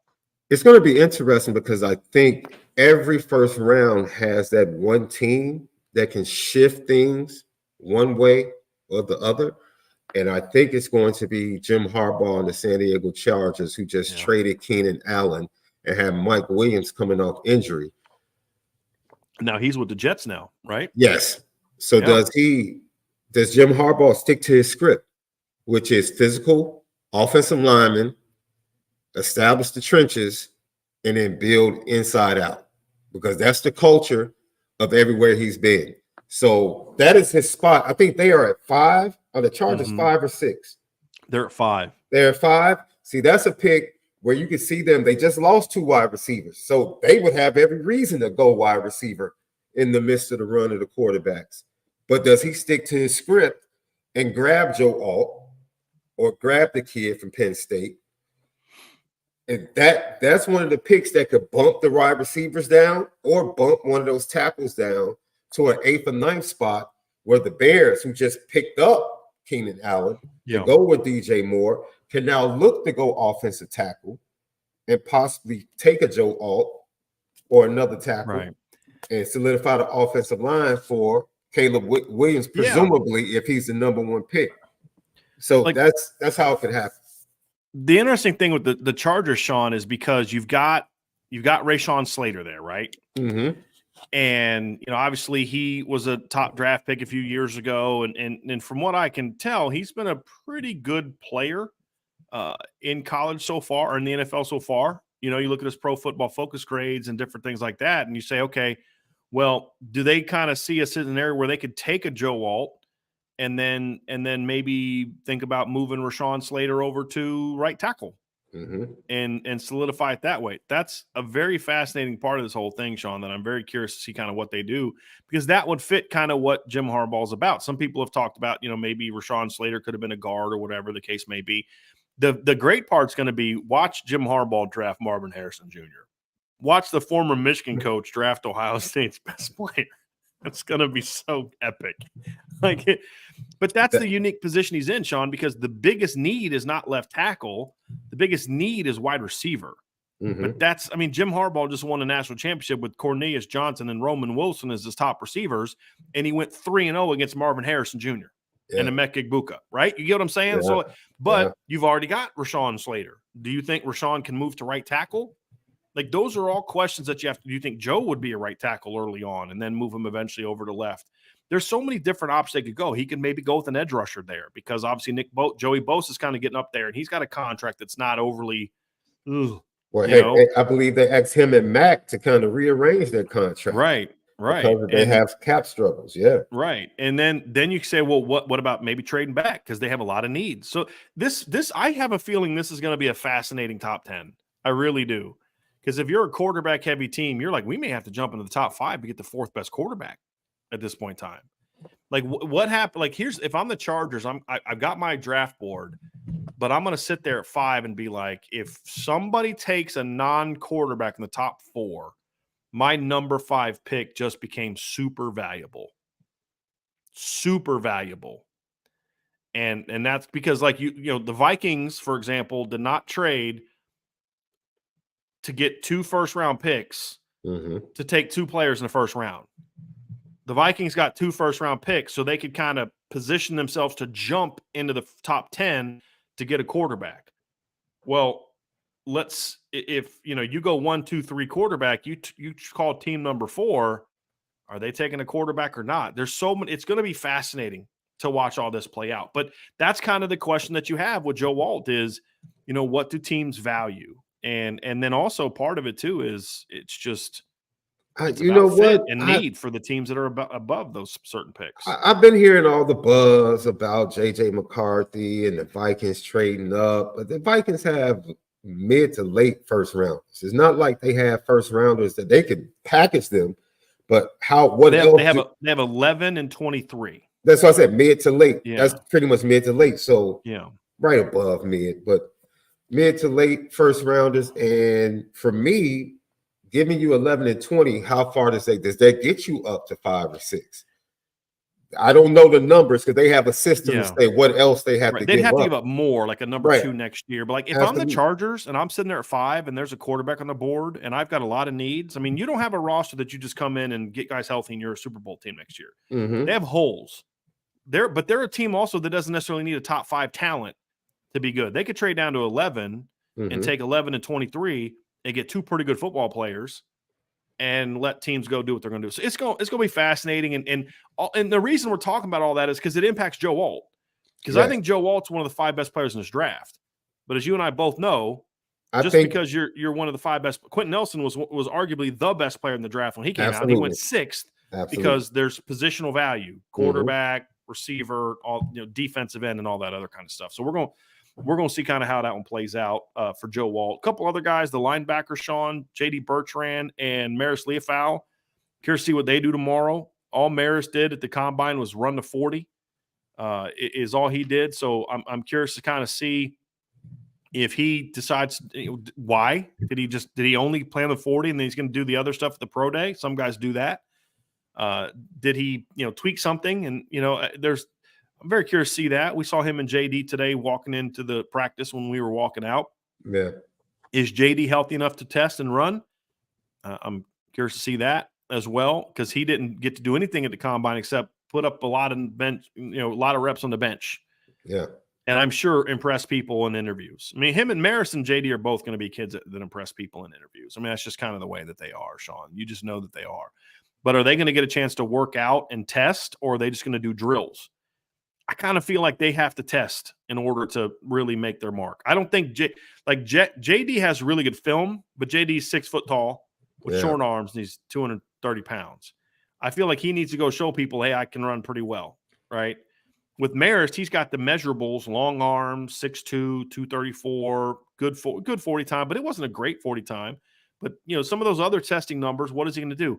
I don't know the answer to that, Sean. I'm curious what they're going to do, but those are two guys to me that right now have a lot of range somewhere in that early to late day 3. I've seen some people say that Marist might even jump into late day 3, which just goes to show that, yes, NFL teams value traits. They value testing. They value athleticism, because on no planet is Marist Leaf out anywhere close to being as good of a player as J.D. Bertrand in college. But Marist has traits that say, I can coach him and get him to be better. JD is what he is. And that's not a knock on NFL teams. That makes total sense. I can maybe, because everybody wants that real twitchy kid that I can maybe do something with. Right? JD Bertrand's not that guy, but like you said to me, what'd you say to me today, Sean, when we were talking about JD Bertrand? You just had that look in your eye. What did you say to me when we were talking about JD Bertrand? He's going to be a 5 to 6 year veteran and end up being a captain for somebody. That's just who he is, right? I would not bet against JD Bertrand at all. And I'm going to pull for him to test well and run well tomorrow to the best of his ability. But I expect him, I can't sit up here. Ryan could probably it's a chance he's an undrafted free agent. It's a chance.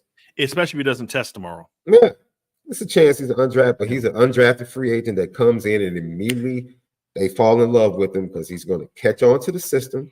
He's going to lead. You're going to love his intangibles. He's going to be a special teams nightmare.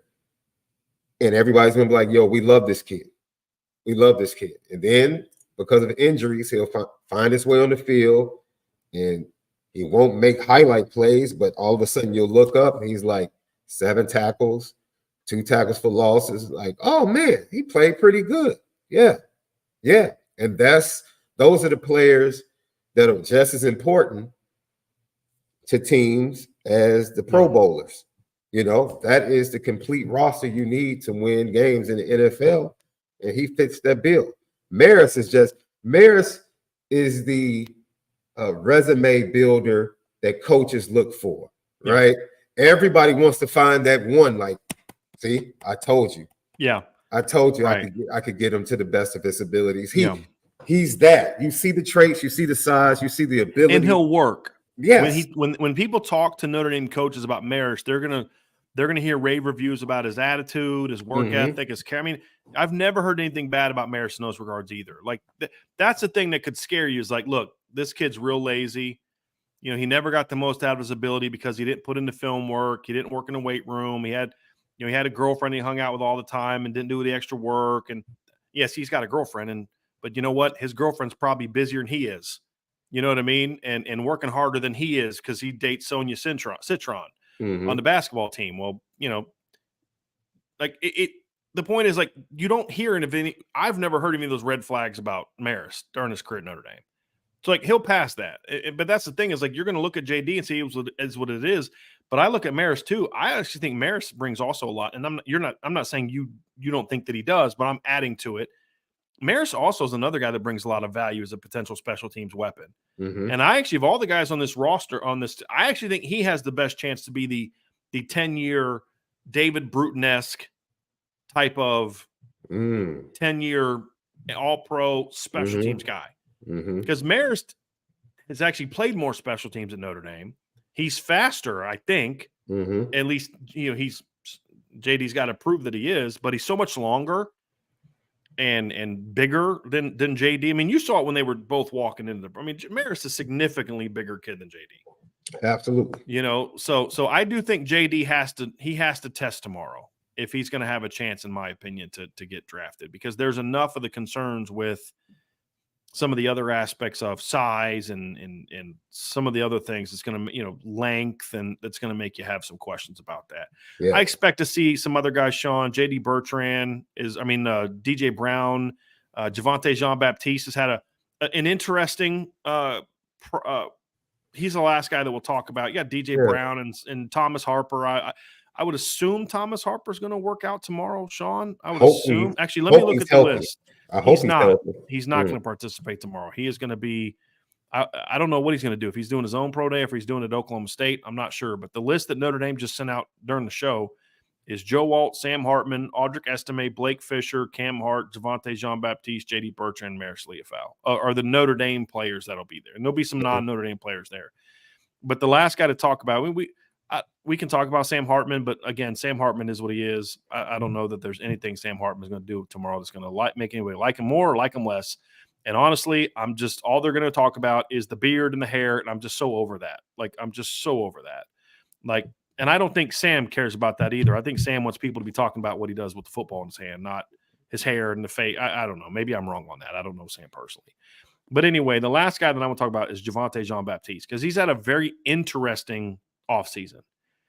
He had an issue at the Shrine Bowl that caused him to lose weight, goes to the Pro Bowl or goes to the Senior Bowl, an up and down performance, but again, supposedly coming off of an illness, has another illness allegedly right before the combine that caused him to lose a bunch of weight. But then he goes out to the combine, Sean, and he actually performed, I thought, pretty well. Yeah. From a testing standpoint, measured in at 6'5", 239 pounds, 33 3/4-inch arms, pretty long. Ran a 4.66 in the 40, which is solid. Had a 34.5-inch vertical and a 10.7 broad. And then I thought moved pretty well in drills. He's got to have that finally, no issues, no sicknesses, none of this. Just you got to have a clean day. Yeah. Because I think if he can have a clean day, I think that could be the thing he needs to do to kind of get himself into the back end of this draft. Because he's got some knocks against him. Good production, but not great production. His best year was this year. Had 10.5 tackles for loss, 5 sacks. 5 sacks is not a ton for an edge player. Good for Notre Dame, but not for him. Good athleticism, not great athleticism. He's 239 pounds, running a 4.66. Okay, all right, I'll take it your word. You had sickness, so you're not going to be full speed. But the explosiveness numbers are pretty good. But he's older. He's a 6-year senior. So there's a lot of things kind of knocking against Javonte. A lot of things working in his favor. Finally had a breakout year, very disruptive against the run. So he's a very intriguing player, but he needs to have a clean pro day in order to maximize whatever potential he may have as a draft pick in my view. Look, I was of the mindset that when he began to test, especially at the NFL Combine, that the numbers would be far less than what he was able to put out. Mixed bag. He did drop weight because of those illnesses you talked about, which probably helped him in the 40 time and some other areas. But he had really good film that was in contrast to what he had shown previously at Ohio State, which was inconsistency. And he was one of the most consistent guys on the defensive line, specifically in the run game. So you talk about depth guys, versatility. He can play 4-3. He can play 3-4, nickel packages, sub packages. If he can show some of that versatility, I want to see him in field drills, right? Yeah. I want to see, because this is change something. The direction. Absolutely. This is the nuance of your pro day. Because when it gets towards the end, you'll have certain coaches come up to a guy and ask him to do certain things. Like, I want to see if he can do this. And they'll kind of take over the workout. Some team's going to start talking about dropping him into coverage and seeing what he can do dropping into coverage, right? Exactly. Like some teams did with Isaiah Foskey. Remember a couple of years ago, a couple teams were like, hey, we want to see you drop into coverage. The Steelers did that with him. I remember the Steelers doing that with Foskey at the pro day. So I fully expect that a team could possibly do that with him. And that could give you a clue possibly to the type of teams that are looking at him and how they expect him. You talked about Kevin Austin earlier. I remember being privy to information at his pro day. Well, the Tampa Bay Buccaneers flat out told him, like, you're going to be special teams. You're going to come in as special teams. And I was like, wow. Like, you're hearing that already? It probably was deflating. But heck, when you're trying to make it to the league, you don't care. Well, and that's the issue with Kevin is it can be deflating, but it's like, but you put yourself in a situation. Very true. Very because true. you didn't handle your business the way you need to handle your business in your career. Your film in your final year was very inconsistent. Some really good games, like, Oklahoma State, some other really good games. And then you watch the Cincinnati film and you're like, look what happened. He was going against, NFL corners. He did nothing, and that's why you should have come back for your 5th year, if we're being honest about it. But like Yeah. it's funny you bring him up, because to me, Javonte is the polar opposite of Kevin, because Javonte has done everything he can to put himself in the best position possible. Yeah. Now it's about when that role comes up, Sean, and that team says, hey, this is what we think. Because sometimes, like, these teams play mind games with people, man. They'll tell you that they want to see how you respond. Let's do it, coach. Whatever you need me to do, man. Like, like this is what I did here. Notre Dame asked me to do this, and they asked me to do that, and I did it. And, Ohio State did this, and they did that. And, that's the thing, is Javonte has done everything you can to put himself in a position to where he's even being talked about as being. If he doesn't come to Notre Dame this year and just goes pro after his 5th year, he's undrafted last year easily. He may still go undrafted, but he did what he needed to do to put himself in position to maybe get drafted at the end. And I'd love to see it happen, because look, that kid came in, Sean, and I don't know how bought in he was to the whole Notre Dame thing, but I don't know him personally. All I know is what I saw on film. And what I saw on film was a kid that brought it every single week. And whenever Notre Dame needed a clutch play on defense, he seemed to be the guy. He was the most clutch D lineman they've had really since Khalid Kareem in 2018. Yeah. I mean, Khalid was money. Like, when the game was on the line, Khalid was going to be the guy to make that play. You had to fight Khalid to not have him be that guy. Right. Hey, I better bring it, because I can't let Khalid get all the glory again. And Javonte just brought a little bit of that for Notre Dame last year, Sean. And when the lights were brightest, he was at his best. Yeah. And I'd like to see him be rewarded with a shot to play in the NFL, but not just play, because he's going to get a shot to play, right? All these guys are going to get a shot to play. Even if they don't get drafted, you get your shot. It'd just be nice. I know what kind of dream it is for these kids to be able to hear their name called and to get that phone call. Because you sit around all 3 days, and it used to just be, it was one long miserable day.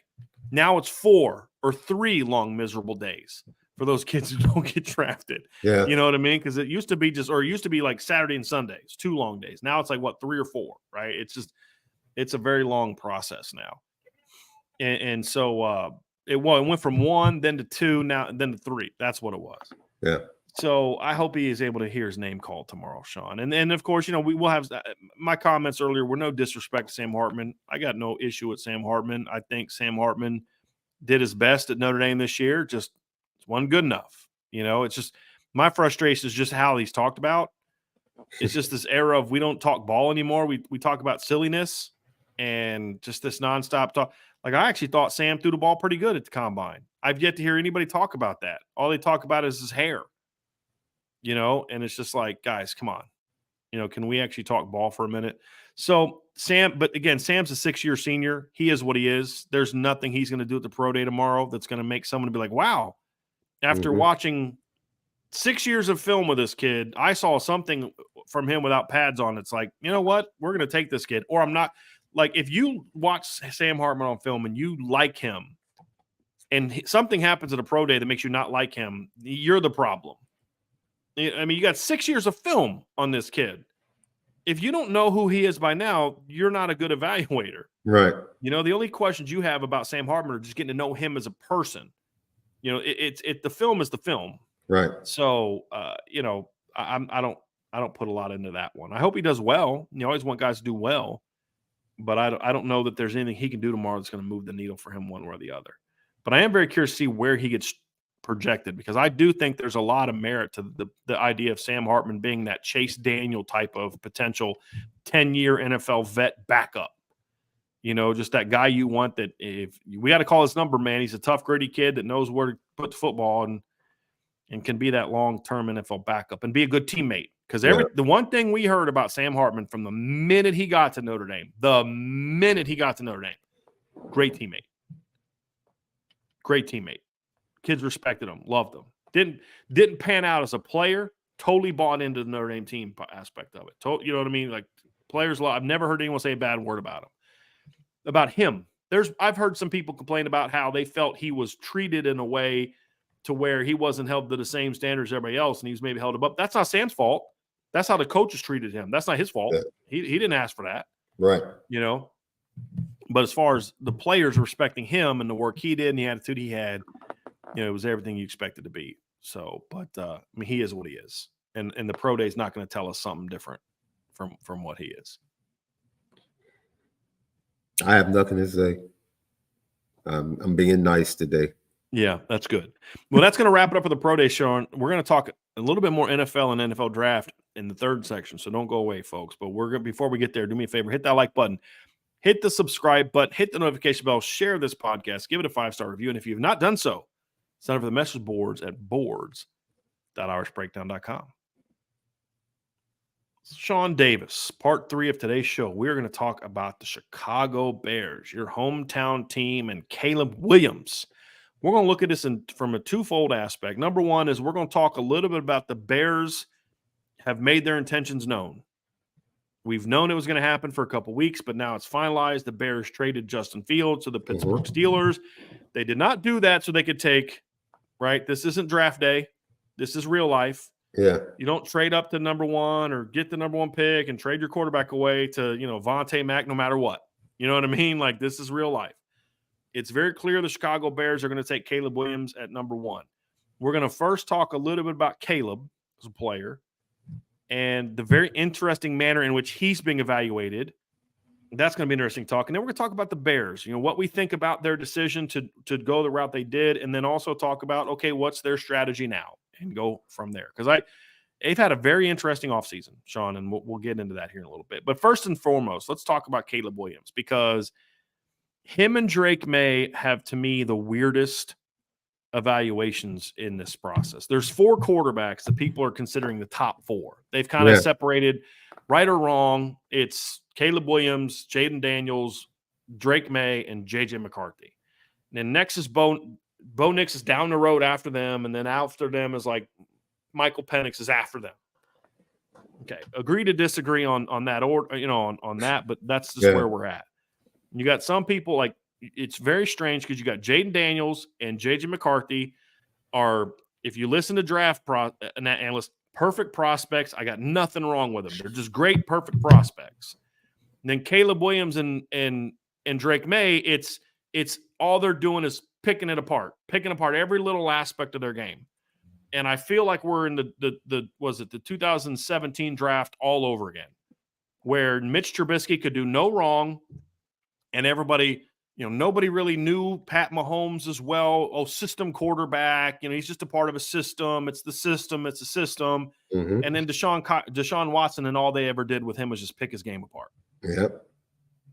And so then the Bears take Mitch Trubisky number 2, and Patrick Mahomes and Deshaun Watson fall out of the top 5. I think Patrick went 10th to the Chiefs. Yep. And then Deshaun Watson went a spot or 2 after him to the Houston Texans. So Caleb Williams is interesting. Him and Drake May are in a very unique position, because I feel like they're and again, I don't know if NFL teams are feeling this way. This is more responding to the draft Twitter, is this notion of like just this constant. I had some guy I just watched the most. I'm like, I'm dumber for having watched that. Some guy, I can't remember who it's from. Won't even say who it's from, but talk just like J.J. McCarthy was this, and under pressure he did this, and it's just like no context of the fact that J.J. McCarthy played on a great team, and Drake May didn't. And I always am asking myself, when you give me those numbers, answer this question for me: what happens if you flip teams? Well, JJ was no. You have zero evidence that JJ McCarthy can carry a football team, because he didn't have to. I know Jim Harbaugh loves JJ McCarthy. Yeah. But they went on the road and beat a top 10 team without their starting quarterback throwing a single pass in the second half of that game. If there was a game, even against an FCS team, where Drake May had to play 4 quarters because of the tightness of the game, and he didn't throw a single pass in the second half, I promise you, North Carolina loses that game. Probably get blown out. Right? And so It's a completely different animal, Sean, of what we're talking about here. But you're just seeing this constant over-analysis of Drake May and Caleb Williams. Now, I haven't heard anyone have the cojones to say they don't think Caleb Williams is the number 1 quarterback anymore, but there's just nitpicking his game. Like, they want to say it, but they're not willing to say it. So we're going to provide some analysis of Caleb Williams here. We're going to provide our analysis, goods and bads, and kind of give our thoughts, and then we're going to talk about the Bears. Number one is there are things about Caleb's game that I'm going to definitely critique, but I want to say this outright. He's still the number one quarterback in this draft class, because every quarterback in this draft class has flaws. But what you can't teach is Caleb has truly elite arm talent, not arm strength, arm talent. I think Caleb's is a unique player, Sean. I love the talent. Is he a generational talent? Yes. Is he a generational quarterback? No.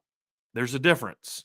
He's got generational arm talent, meaning just the kind of talent that just doesn't come along very often, but he's not a generational player. He's not a generational quarterback, in my opinion. He's a very, very good quarterback and the best quarterback in this draft class.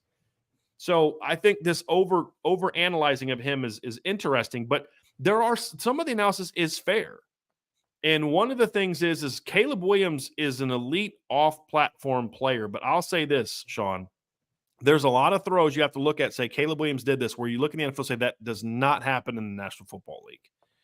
And that's the thing that's interesting about breaking down Caleb Williams, because you have to be able to look at that and say, man, that's a great, like Caleb Williams highlights compared to any other quarterback in this draft class, it's not even close. With all due respect to Jaden Daniels, it's not close. But there's a lot of stuff he does outside of structure that you say, does that really translate to the next level? And so that's something that I have to see, because within structure, the unique thing about Caleb, Sean, is it's a little hit or miss depending on the quality of the opponent and the tightness of the game. And this is something that and this is why we were talking about, you said something on Twitter the other day that I thought was fascinating, because you've been a very pro Caleb Williams guy. You've defended Caleb Williams against a lot of criticism that he's gotten, some of it deserved, some of it not deserved. But this was fair criticism, because you said the knock you have on Caleb, Sean, is what he has not shown me is in a close game against a good defense, he doesn't perform well. And even bigger picture, Sean, if I'm correct on this, it's more so not that when he gets into a rut, he has not shown a willingness to get out of it. Oregon State 2022. You look at Utah in the Big 12 title game, or the Pac-12 title game. You look at Notre Dame this year. You look at some of the other games, like the struggles he had at Utah this year. There's those games where when teams kind of have answers, he hasn't shown a willingness to put the team on his shoulders and say, hey, we're going to go get this thing. When they beat teams, they outscore them. It's a high-scoring game, and the other team can't stop them. But when they've played teams that either A, can match his team's talent, or B, can match his head coach's knowledge, he struggled. Right. And he doesn't show the ability to get himself out. Every quarterback has ruts. The great ones say, like, I thought Patrick Mahomes had was it the AFC title game or the Super Bowl, where early on he was not playing very well at all. But he got himself out of it, and in the second half, you're not going to beat him. Caleb hasn't shown that. And that's one of the most legitimate concerns, Sean, that I've heard anyone express about Caleb as a player, on the field as a player. So you want to dive into that, like kind of what you see and what does that mean for you, Sean? So the quarterback, this is what's upsetting to me, right? It's because there is no objectivity when it comes to quarterback evaluation nowadays, right? It's just simple. Like, Notre Dame fans will gloat about this year, but they forget about the Coliseum last year, right? It's like, okay, I understand Notre Dame did a great job. I think Notre Dame would have done a pretty good job if they didn't have two of the top three defensive backs missing last year, right? They chased him around last year like they chased him around this year. They just couldn't get him on the ground. And they had a better plan to not only chase him, but no, we're going to make him go one way. That was the difference. They didn't allow him to go right or left. They forced him to go to his left, and he made multiple mistakes. I told you about Al Golden's time with the Bengals and Lou Amarillo and their plan against, which has worked 3 consecutive years against Patrick Mahomes. Must rush him, and if we're going to force him anywhere, make him go left. Don't let him go right, because if you let him go right, he's going to make plays with his legs and with his arm. So my biggest thing is when he gets to the NFL, you think the athletes are elite? The coaches are elite. There are elite defensive coordinators that will not allow him to do what he wants to do or to play to his strengths. So when things get tough and they're not perfect or going your way, how do you respond? We've seen the greats like Tom Brady be down 28-3, mainly because of his pick six and his poor play, and respond. We've seen Patrick Mahomes in 2 fourth quarters come back after having bad first halves to win. Like the great ones can respond when things aren't going their way or they're not perfect. This is the test of the great quarterback. I haven't seen that yet. From this. Yes, his talent is undeniable. Right. If you're just going to look at his talent, okay, generational talent. Right. That's why I separated the two. Yeah. Arm talent, yes. Quarterback, no. No, he's not. Not yet. We won't know. I will say this. There is no other quarterback that's going to be drafted number 1 that's stepping into a better situation. Are you kidding me? DJ Moore, Keenan Allen, Cole Kmet, Gerald Everett. We'll get into that. I promise. We're going to get into that. So I want to raise an interesting conversation here, Sean. I think of all the quarterbacks in the draft class, Caleb is the one to me that the interview would mean the most for. Because here's my theory. I said this to you earlier, and I want to get your thoughts.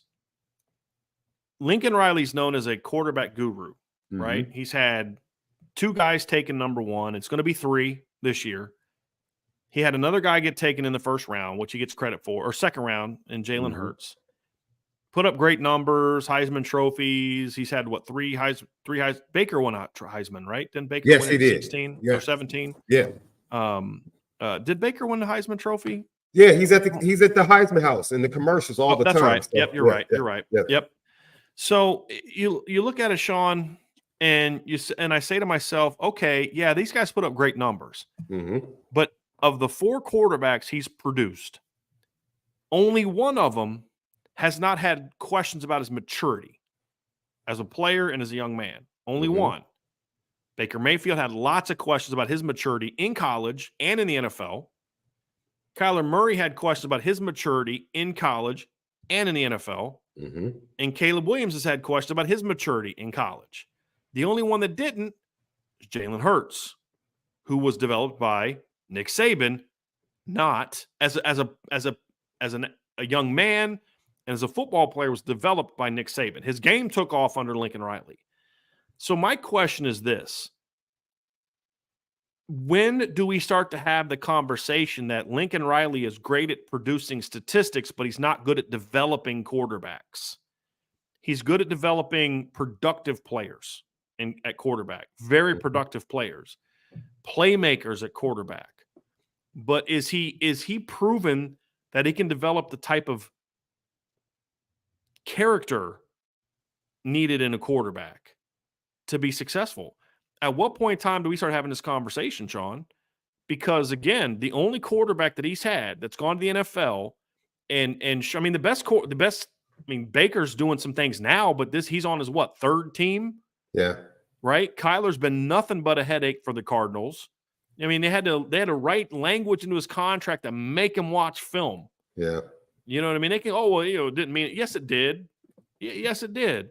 And then, of course, we've heard the things about, Caleb and allowing him to put FND and F Utah and all. I mean, that is – who did I blame? Who did I hammer for that, Sean, when that went down? I said, Caleb, grow up, dude. But then what was the rest of my rant about? Lincoln Riley. Yeah. How do you allow that to happen to your quarterback? How do you allow your quarterback to do that? Could you imagine if A.J. McCarron or Jalen Hurts or Blake Sims or Jacob Coker or Mac Jones or Bryce Young put F, Auburn or F UGA or F whatever on their fingernails before a game? Could you imagine what Nick Saban would do? Like, why'd that kid have black fingernails for the game? Because Nick Saban would have made him take a Sharpie or whatever you had to paint it and go over each one. It's absurd.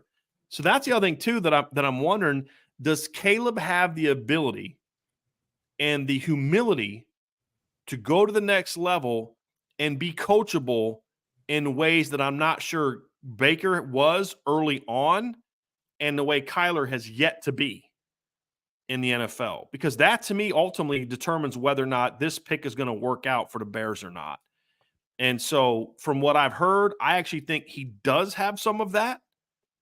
I know that there's a lot of people that don't like the presence of his father because of certain things with NIL. I don't care about that. I would hope that more fathers would be involved with their kids in the right way to protect their kids. But I've also heard there's a little bit of his father is a little bit of a trying to keep him on the right track. This is just what I hear from people, more so maybe than some other fathers are that are, kind of leading it. You know what I'm saying? Like, Yeah. Quarterback Notre Dame with a couple of years ago, you know what I mean? So that's a fascinating thing for me, because the talent and potential is there, Sean, and he's walking into a great situation we'll get into. But the fact of the matter is he's coming from a program and a coach who has not shown that he knows how to develop young men. He knows how to develop production, but not young men. And, that's just the reality of it. Yeah, it's like I said, no objectivity when you look at these quarterbacks, specifically Caleb. You're either on one side too far or you're on the other side. Like people talking about generational talent, that's fine. That's fine. There's been plenty of generational talents that somehow don't do what they're supposed to do. He's number one pick, man. He's number one pick. Ladies and gentlemen. That shouldn't be debated. No, yeah. There is, and I don't want to hear, people talk he's generational talent, then they try to hedge it by saying, well, if he's just a little bit better than Justin Fields. No, he's generational. Stop that. If he's generational, do what CJ Stroud did. Heck, do what Sam Howell did in Washington. Sam Howell threw for 4,000. Don't come in here throwing for 3,000. The Bears are the only franchise in NFL history to not have a 4,000-yard pass. That's the expectation. That's it. Eradicate that. Yeah. Eradicate that. You're picking him number one. You don't pick a guy number one to let him sit for 3 years. And we don't sit up here and talk about how great he is, and then all of a sudden, the expectations are low. No, sir. Not with what you're walking into. You're not walking into the same situation CJ Stroud walked into. It's a much better situation. Much better situation. And you have to have objectivity. For those that love him and post all these highlights, once again, when Utah finally zeroed in on what USC was doing, both games, what did Caleb Williams do? When they figured the system out, and he had to make plays, what did he do? When Notre Dame figured it out what they like to do, how did he respond? He didn't respond well in both, and those were the two best defensive coordinators, in my opinion. Smartest, the two smartest that he faced his entire time at USC. He's going to see that every week in the NFL. Smart defensive coordinators that are not going to allow the system to beat them. And that brings us back to the question that I posed a minute ago. Is that a Caleb Williams problem, or is that a Lincoln Riley problem? My belief is that it's a Lincoln Riley problem, but that also means that he wasn't developed in a way to be that player.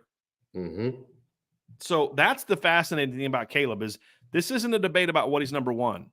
And look, because you're a Bears fan, you don't get to say, well, the nails thing is mom was a style. Putting another team on your fingernails has nothing to do with your mom being a nail stylist. That's an immature behavior. And if he was going to get picked by the Vikings, I doubt Bears fans would be like, oh, no, it's fine. It's a non-factor. You'd be the first one saying that, right? Like, let's say the Vikings had the number one pick. They're going to take Caleb. You think Bears fans will be defending the fact they put F Utah, and he said the whole thing, and F Notre Dame on his fingernails is no big deal? It is something that you have to focus on. But not because of that, because it symbolizes to me an even bigger issue. What kind of maturity level do you have that you not only did that once, but then when you got hammered, did it again and then got dominated in that game? Yeah. Right? Like, if you're going to write that check, you better be able to cash it. And to me, that's the thing with Caleb is I really question. I don't know that Caleb is the problem. That's my point, Sean. That's what I was like. If Nick Saban had a quarterback coming along that was super immature, I'd say that kid's probably an immature kid. Because they don't have that track record of it, right? But this is the track record for Lincoln Riley's quarterbacks. The anomaly is Jalen Hurts, who he only had for 1 year, right? So that's kind of my deal here, Yeah. Sean, is that's the decision you have to make as an organization. And it sounds like the Bears have said we're willing to take that chance. Because again, why? I'm not Because too sold on that. The talent is big time. So Yeah. here, let's talk about that, Sean, because I will say this. I'm going to say two things about the Bears' decision here. Number one is, what's that?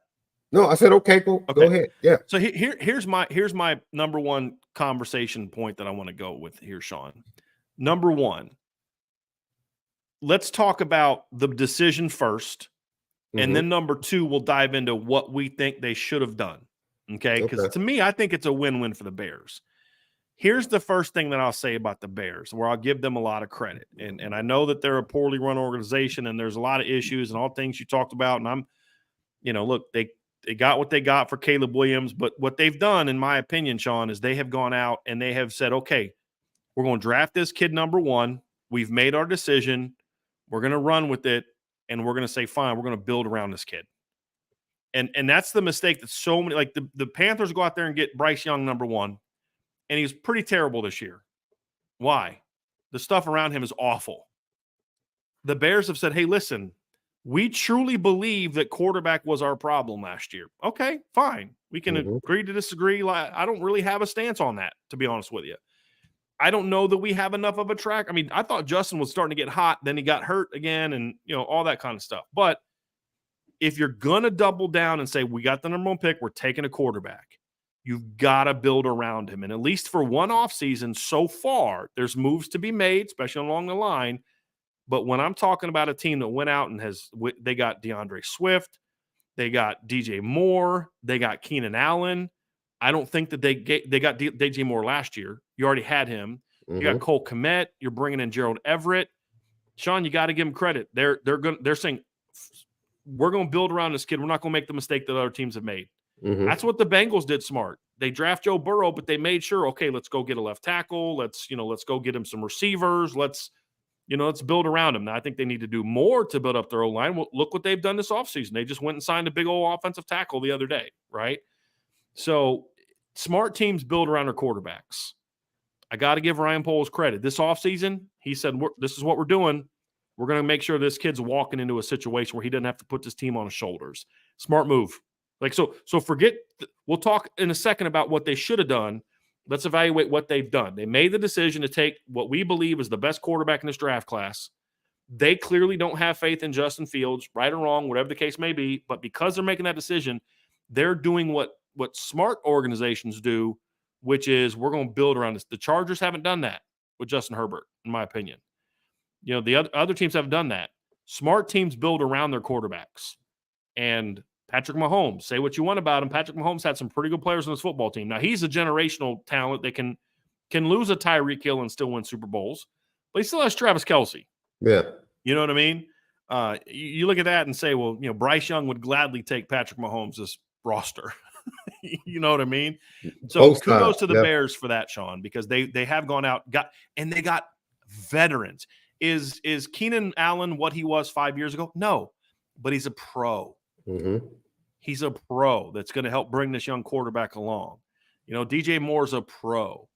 These guys have been in this league for a bit. And I think that's important to put these veteran players around him that are going to help bring him along. I think that was smart offseason so far for the Bears. If you're going to make this move, then it's smart to do what they're doing, in my opinion.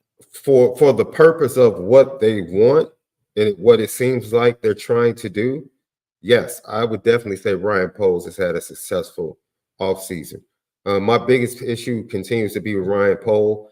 As a former offensive lineman, I don't know why he fails to fix the issues on the offensive line or the defensive line. It took him 8 to 9 games into the season to recognize, I got a pretty good back seven, but I don't have a pass rusher. Right. We don't have a pass rush. You get Montez Sweat, and all of a sudden the defense gets better. Ta-da! The game starts up front. Imagine that. Justin Fields is the second most sacked quarterback in the last 3 years. Ta-da! But you know what Yeah. Bears fans would say? This is what I've heard. The Bears had a top 16 offensive line. Really? That's where we're at. We're celebrating top 16. That's like being top 60 in college football. It's right? like ridiculous. Oh, we didn't do this, or they had. Yeah, let's see how that Russian offense is without Justin Fields. Right. Without him as an impact that linebackers have to pay attention to and safeties have to pay attention to. Now let's see how many holes are open. Now let's see. But Caleb Williams has. I don't know if he has the same type of effect on the run game, but they're still going to have to pay attention coming out the backside. So it's going to be very interesting to see because he doesn't impress me. You talk about the lineman they picked up. They traded a 5th round pick for a backup. Well, what are we doing? He was a backup swing offensive lineman in Buffalo. And then Buffalo releases their starting center the next day. You could have waited 24 hours and picked up the starting center, but you gave away a 5th round pick, and now you only have 4 picks in the draft. So as much as I love what he did in free agency, his failure, Darnell Wright, people are over the top about him at right tackle. You knew I was iffy on him coming out of Tennessee last year as high as they took him. They want to act like this kid is all pro. He's good. Let's relax. Mm-hmm. He needs to get better. Tevin Jenkins almost got released by Ryan Poles. People they fail to remember that. Now I have read some things that he had a solid year this year at left guard. Tevin Jenkins. I heard he had a solid year. No. Tevin Jenkins was a beast this year. Okay. He was a beast this year. But I'm just saying Ryan Poles, when he first got there, was thinking about releasing him. So where I'm at with this one, Sean, is I don't want to speak to that until after the draft. Mm-hmm. Because if the Bears are sitting here saying, okay, they got 1-11, right? Or 1-10. What's the Bears' second pick? 1-9. 1-9. Yeah. At number 9, you got a pretty good chance of getting the number 2 tackle in this class. And you've got an outside chance if the Titans are stupid, and that's plausible, of getting the number 1 tackle in this draft class.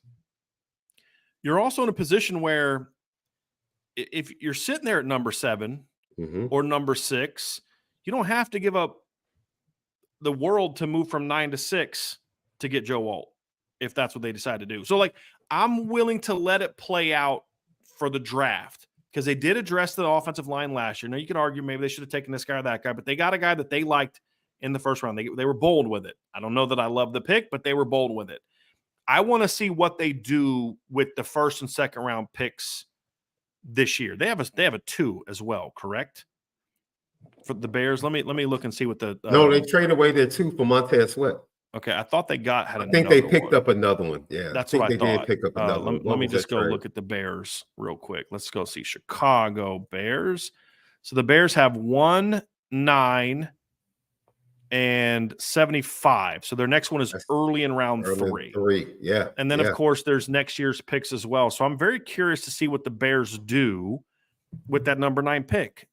I think the one thing they should they have to they can trade up, sit there, or trade down. I'd be very curious, like if depending on how the board shakes out, maybe trading down a few spots because there are some pretty decent tackles in this draft class, in my opinion, Sean. So it's going to be fascinating to see what they do. But I'm with you on the offensive line. You put good skill around him. That's very important. But you also have to make sure you can protect the kid. Because we saw this year, he's not at the point yet where he handles that kind of pressure really well. There's a lot of things about Caleb. He'll lock in on certain things. If the street ball stuff works, he'll try to go back to it. I had a conversation with a Notre Dame coach that said that pick that Benjamin Morrison had, they scouted that. They said to the corners, if you get him to scramble left, he always looks to throw this route coming across. Yes. And so they basically told the DBs, if you're sitting on him when he plants his feet, drive inside and look up that route. They scouted it because he has a lot of tells because of the system he plays in. How will a pro system protect him against it? I don't know the answer to that question. Can I get this stat as well? Can I get this stat as well? Because I saw somebody in the chat say that they blame Justin Fields for most of those sacks. Guess who holds the ball for just as long? If you look at his stats in college, guess who holds the ball for just as long as Justin Fields? Caleb Williams. Right. You get the exact same quarterback that doesn't play on schedule and likes to make plays and hold the ball. Yeah. Same kid. Right. More arm talent, but the same kid. So you're gonna have to rein that in. Yeah. Right. So when he's taking sacks, he measured today. He shrunk amazingly today. Did you know that? He shrunk. Who did? Since the combine. Caleb Williams? Yeah, he shrunk a full inch. Yeah. They measured him today. He was 6 foot with 9 to 7/8 inch hands, which goes hands to Michael Vick should have blown the hands conversation. I'm not talking about that. Yeah. He fumbles the ball a lot when he's out of the pocket. Yes, because he doesn't protect the football. Right. Yes. Right. And so that is another issue you have to worry about. So look, man, I'm not about to sit up here and allow people, you're being disingenuous. If you really think being third in the most sacks over the last 3 years is on a quarterback, right? And that's the issue. Does the quarterback have some responsibility? Sure. Absolutely. But maybe if the quarterback was better, you finish 6th to last in sacks allowed, not third. Wow. Right? That's the point, Sean. It's like we have to be able to have honest conversations about these things, right? And no quarterback is that. Like David Carr is not the reason the Houston Texans gave up the most sacks ever. It's because his offensive line was bad. Absolutely. Right? So but my point is this. That's why you have to evaluate why Justin is the way that he is. And I'm just going to tell you right now, I truly believe it is a Lincoln Riley problem. I do. And I think if you put the right, You said Justin. You mean Caleb. What did I? You said Justin. Yes. But you're talking about Caleb. Caleb's problems are Lincoln Riley. I was like, wait a minute, what? Justin, what? Are Lincoln Riley problem, in my opinion. You have to make sure you understand that. And there's a lot of bad habits that you're going to have to break from him. Exactly. That other coaches weren't willing to break with other quarterbacks. That's going to be the key. And will he be coachable enough to do that? Because again, the talent is enormous. So some say, "Oh, you guys are haters." We have started this whole thing off. He's the best quarterback in this draft class. But if you can also then look at the warts and say you've got to address that, that's how organizations fail. Because they say, "Look, I love the talent, but I've got to address this." Bryce Young, very mature kid. If you're not willing to address the fact that you better make sure that he has one of the best offensive lines in all of football every year, then you're a fool. Is that because I hate on Bryce Young? No, it's because I understand he's 195 pounds. And if you don't protect him, his career is going to be very short. You put Bryce Young on the San Francisco 49ers next year, and holy moly, look out. Because you know he's going to get protected. I don't mean any disrespect to Brock Purdy, but that's just what I believe. So that's the whole point is, okay, you know who you got. You're taking that because anytime you take a quarterback number one, there's risk involved. Anytime. But you better make sure you are very well aware of his flaws, not so you can nitpick them, so you can protect them. That's what Andy Reid has done with Patrick Mahomes. He took the flaws and that Patrick Mahomes did have, coached some of them out of him, and then protected the others. Yeah. That's what good coaches do. Yeah. And so with Caleb, it's not saying, "Oh, let's pick him apart and say he's not going to be good." Yeah. He's the best quarterback in this draft class. We both said so. But if you're not willing to say this is the areas where he has problems, then you can't coach him out of them. And you can't protect him with the roster you build around him. That's the point. Yeah. And that's what the Bears are going to have to do. But the biggest thing is teams that don't protect their franchise quarterbacks are the ones that don't succeed. What have the Baltimore Ravens done since the minute Lamar Jackson became the starting quarterback? They've done nothing but try to address the offensive line every year. Every year. Oh, they have receivers. They still win because they have got a run game. They've got offensive line to protect the franchise quarterback. Right? That's what good teams do. The Bengals didn't do that enough. They did it to a degree, but not enough. And Joe Burrow's gotten banged up a lot. So that's the whole point. Justin Herbert's another example. I think he's a phenomenal talent. They haven't done a good job of building around him enough to win. And so the Chiefs have always built around Patrick Mahomes. Have always done so. Every year, they got to go get a defensive player, go get a running back, go get an offensive lineman, go get you know what I mean? Like, because they're always going to make sure they do right by him first. And the Buffalo Bills have done a pretty good job over the years of trying to address the offensive line, The cap is hurting them this year. Correct. So they'll look to the draft. But yeah, you're right. You know, you look good. What you're saying, and this is another thing that we're not talking about, because the eye candy of all of the offensive weapons doesn't change that the Bears are a bad organization. And they're not run. They haven't been run right for a long time. So we could talk about the pieces.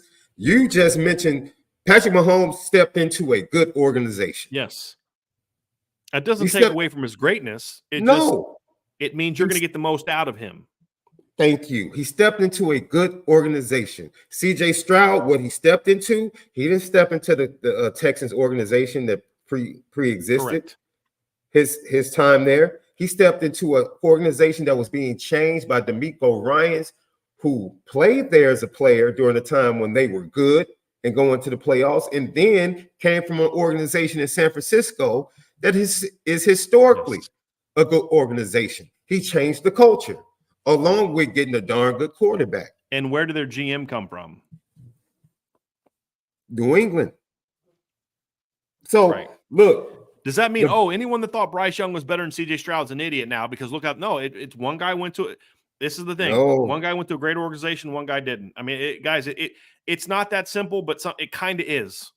I just don't. I feel bad. I don't want the kid. I feel like, and I'm saying this as a Bears fan, I'm skeptical because I feel like, first of all, the Bears are putting him in the same situation with a lame duck head coach that they put Justin Fields in.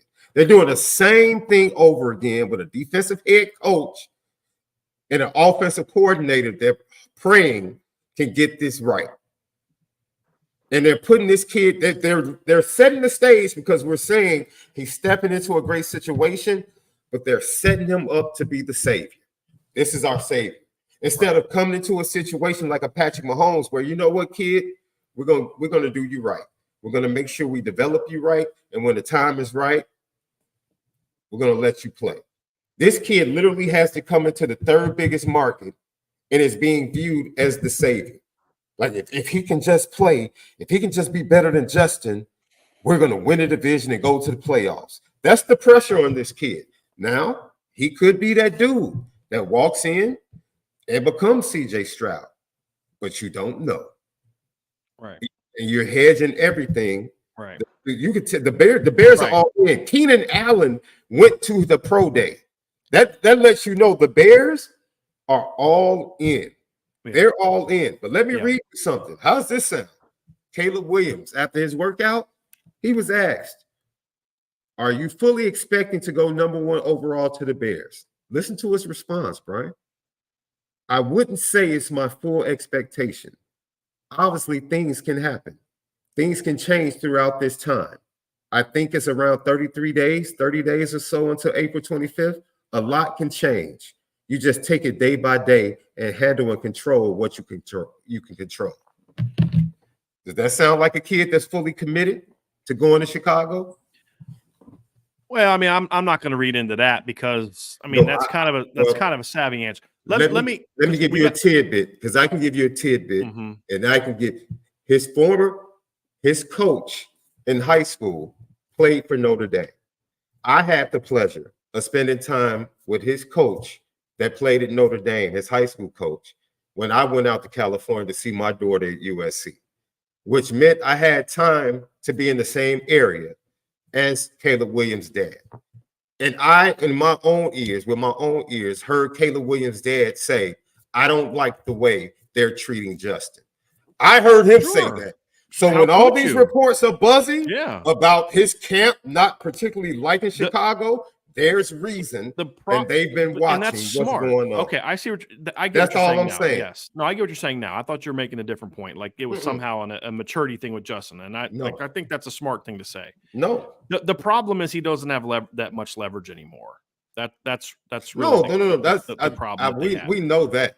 Yeah, but let's do this, Sean. Let's kind of wrap up with this. If you were the Bears, what would you have done with that #1 pick? Would you take someone else, or would you have tried to trade out? And how far would you have been willing to go down? Dude, I mean, if you ask me what I would have done, I would. Because you said you don't like the fact that they're. Well, you can't do that. You're here now. You got #1, #9. Yeah. Take Caleb #1. Do you trade down? How far do you trade down, or do you just, hey, listen, we got to bite the bullet? I'm saying you're now the GM of the Bears. So no more. I've bought the Bears. Okay. you're my GM. Yeah. So we're not that bad organization anymore. Yeah. We've got a new field. Okay. I got, Jeff Bezos is going to buy us a new field. Okay. Mm-hmm. So all the excuses are gone. You're the GM. What do you do with that number 1 pick? Well, first of all, this is going to kind of support where I'm going. You talked about you haven't seen anybody step out. Dan Orlovsky, Damian Woody, and a couple of other people on ESPN have stated that Jaden Daniels is their number 1 quarterback right now. I think that's nuts. So I just want to put that out there because that trend is starting to build up. I don't know if it's just for clicks of viewers, but that trend is starting. Has to. I can't think that an NFL people actually look at the film and think that not only that Jaden Daniels is better than Caleb Williams, but even better than Drake May. Yeah. Like, here's my whole thing, Sean. I got to say this. Dude played 5 years in college, not fifth year senior. He was a starting quarterback for 5 years. I like Jaden Daniels. All year, once he started going off, that's my Heisman pick. But there's a lot on film that you cannot look at his film and say after 5, even in year 5, that you think he's a better quarterback than Caleb Williams and Drake May. Mm-hmm. Like, I'm sorry, you put Caleb Williams at LSU this year and he wins a Heisman Trophy as well. You put Drake May at LSU this year and he wins a Heisman Trophy this year. And that doesn't take anything away from Jaden Daniels. He had a heck of a year. But you're taking a kid who as an older, playing 5 whole years of college football, and acting as if like that doesn't matter over a kid like Drake May who's played 2. I'm sorry. Like, that's the kind of thing that's going to get you fired. Trading into the top 5 to take JJ McCarthy, that's going to get you fired. Facts. Justifying taking Jaden Daniels over Drake May or Caleb Williams, that's the kind of thing to get you fired. And so that is just nutty to me. So just more evidence of where to. Yeah. Okay. And then there's Chris Sims, who has the most bizarre takes ever. Like, just, I don't even give that guy any credit. So back to your thing. Yes. What would you have done? Yes. With that, would you have kept Justin and tried to trade out? Would you have kept Justin and taken Joe Alt, Marvin Harrison? Would you have tried to trade down? What would you have done with that number 1 pick? We're strictly talking about from the moment that they knew they had the number 1 pick at the end of the season. Okay, the first thing I do is I fire Matt Eberflus. That's the first thing I do. Because currently the Bears still have the worst head coach in the division. Okay. So we went out and hired a really good head coach. Right. So if I'm thinking quarterback, either one, like getting Justin right or drafting one at number 1, I'm getting an offensive-minded head coach. My culture is being centered around this young man or the quarterback that I have. That's what I'm doing. I already have young talent on defense. I can go get a good defensive coordinator. My investment is in the offensive side of the ball and elevating the offensive side of the ball for Chicago Bears and bringing it into the 21st century. So at number 1, you're saying you'd have taken a receiver or Joe Alt? No. I would have gone through the evaluation. Mm-hmm. I would have let other teams come and make offers to me. I would have looked at every route because I feel like I'm in a win-win. Because I have confidence in myself as a GM. I can build a team around Justin to win, and I can build a team around this young kid to win. So I need to figure out what package is going to be best for me. I have 5 picks. Can I leave? Can I trade this number 1 pick and possibly have 8 to 9 picks in the draft to make my team better and then set myself up to possibly have 2 first-round picks in the top 10 next year to make my team even better? Or if I feel like Caleb Williams is truly generational based upon my film work, my scouts, what they say, everyone else, then I build around this kid. Either way, Ryan Poles is in a win-win. If he messes this up, it is a bad stain on his record. This is a win-win. You have the opportunity to build a winning team with 2 young quarterbacks. I thought earlier you said you didn't like that they were going to take him at number 1. No. I'm saying if I'm the GM, I'm putting in the necessary work to choose 2 paths. Okay. That's it. So which one? I'm not taking a wide receiver. I'm not taking a wide receiver at number 1. Okay, good. What do you think they should have done, or you don't have an opinion on what they should have done? As far as because I'm only working with based upon the parameters. I'm only working with I move on from Justin. I move on from Justin just based upon what I have. I don't have the offensive line in place. So if I'm getting the head coach that I want, if I'm getting the head coach that I want, the head coach that I hire in the interview process dictates to me, what do you think about this situation? What do you think about that situation? All of this stuff is inclusive, man. Right? But for me, it starts with getting rid of Matt Eberflus. That, for me, that solves it, because that was the biggest move. In my opinion, that was the biggest move that the Kansas City Chiefs made. That's turned into, the resurrection of Alex Smith's career and the maturation of Patrick Mahomes' career. Hiring Andy Reid. That right there elevated the entire organization. They were already a pretty good organization. But hiring Andy Reid took it to another, and it helped him because in his second stint, he's learned from the mistakes that he made in Philadelphia, right? And then he went out and got a Hall of Fame defensive coordinator. The Bears don't have any of that. They don't have any of that in their infrastructure. So for me, I'm really praying that this new OC hire, I'm just praying that the culture is good enough to help this young man become the quarterback that he can become. This is where I've been with the entire Justin Caleb argument. I don't care who the quarterback is. The issue to me is the organization. Right. I get you. That has been that is my issue, and that is, regardless of what the same issue I would have had with Justin staying, like, what is this organization going to do? It's the same issue that I had with Caleb. I've never had a problem with either one. I feel like you can win. You probably can win more consistently with Caleb if we're just looking at how the quarterback position is played and should be played in the NFL. You get no arguments from me. But as a GM, there's no excuse for being able to build a winning team with either quarterback if you're a good GM. I feel like that would have been a good GM. That was my point all along at the very beginning is, you're going to – do you take Justin Fields plus all the picks you're going to get for making that trade, or do you take Caleb Williams? And that's a win-win. That's a win-win. That's my whole thing. I would have gone with the trade for me. But I think what would have hurt the Bears a little bit is the emergence of people thinking there are 4 guys that are worthy of a top 5 pick. That kind of takes away some of that. Well, do we really got to go up and get Caleb? So that's the whole thing. But that's going to do it for today's show, Sean. Thank you so much for joining me. Everybody, thank you for joining us here on today's show. Hit that like button, hit the subscribe button, hit the notification bell, share this podcast, give us a 5-star review, and as always, sign up for the message boards at boards.irishbreakdown.com. For Sean Davis, I'm Brian Driscoll. Have a great day. We will both be talking to you again tomorrow. I'll be talking to you again tomorrow about Pro Day. Sean, I'm not sure when you guys are going to recap Pro Day on Lucky Lefty. Oh, you know what, Sean? We did have a super chat too. I forgot to do that. Nathan Milton, super chat. Thank you, buddy. Did Ramon Henderson transferring surprise you? Do you think he could have come back for another season if he wanted to? I'll let you he had no choice. Like him coming back. Do I think he could have? Do you think he could have come back for another if he wanted to? I don't think he could have come back if he wanted to. I don't think he had the choice to come back. That's what I believe to be true. So him surprising in that circumstance does not surprise me. Transferring it does not surprise me because I don't think. Look, Ramon's I've never heard a bad thing about him. He's a young man. He's a very good athlete. He's just not a football player, and he never got any better. He just is what he is, and it was time to move on to other players, in my opinion. And when you're in a scholarship crunch, he is who he is. And who he is not a very good football player, and he hurt you in some very important situations last year. That not being instinctive hurt you in some real important situations last year. So, he was not going to be that guy. Not going to be that guy.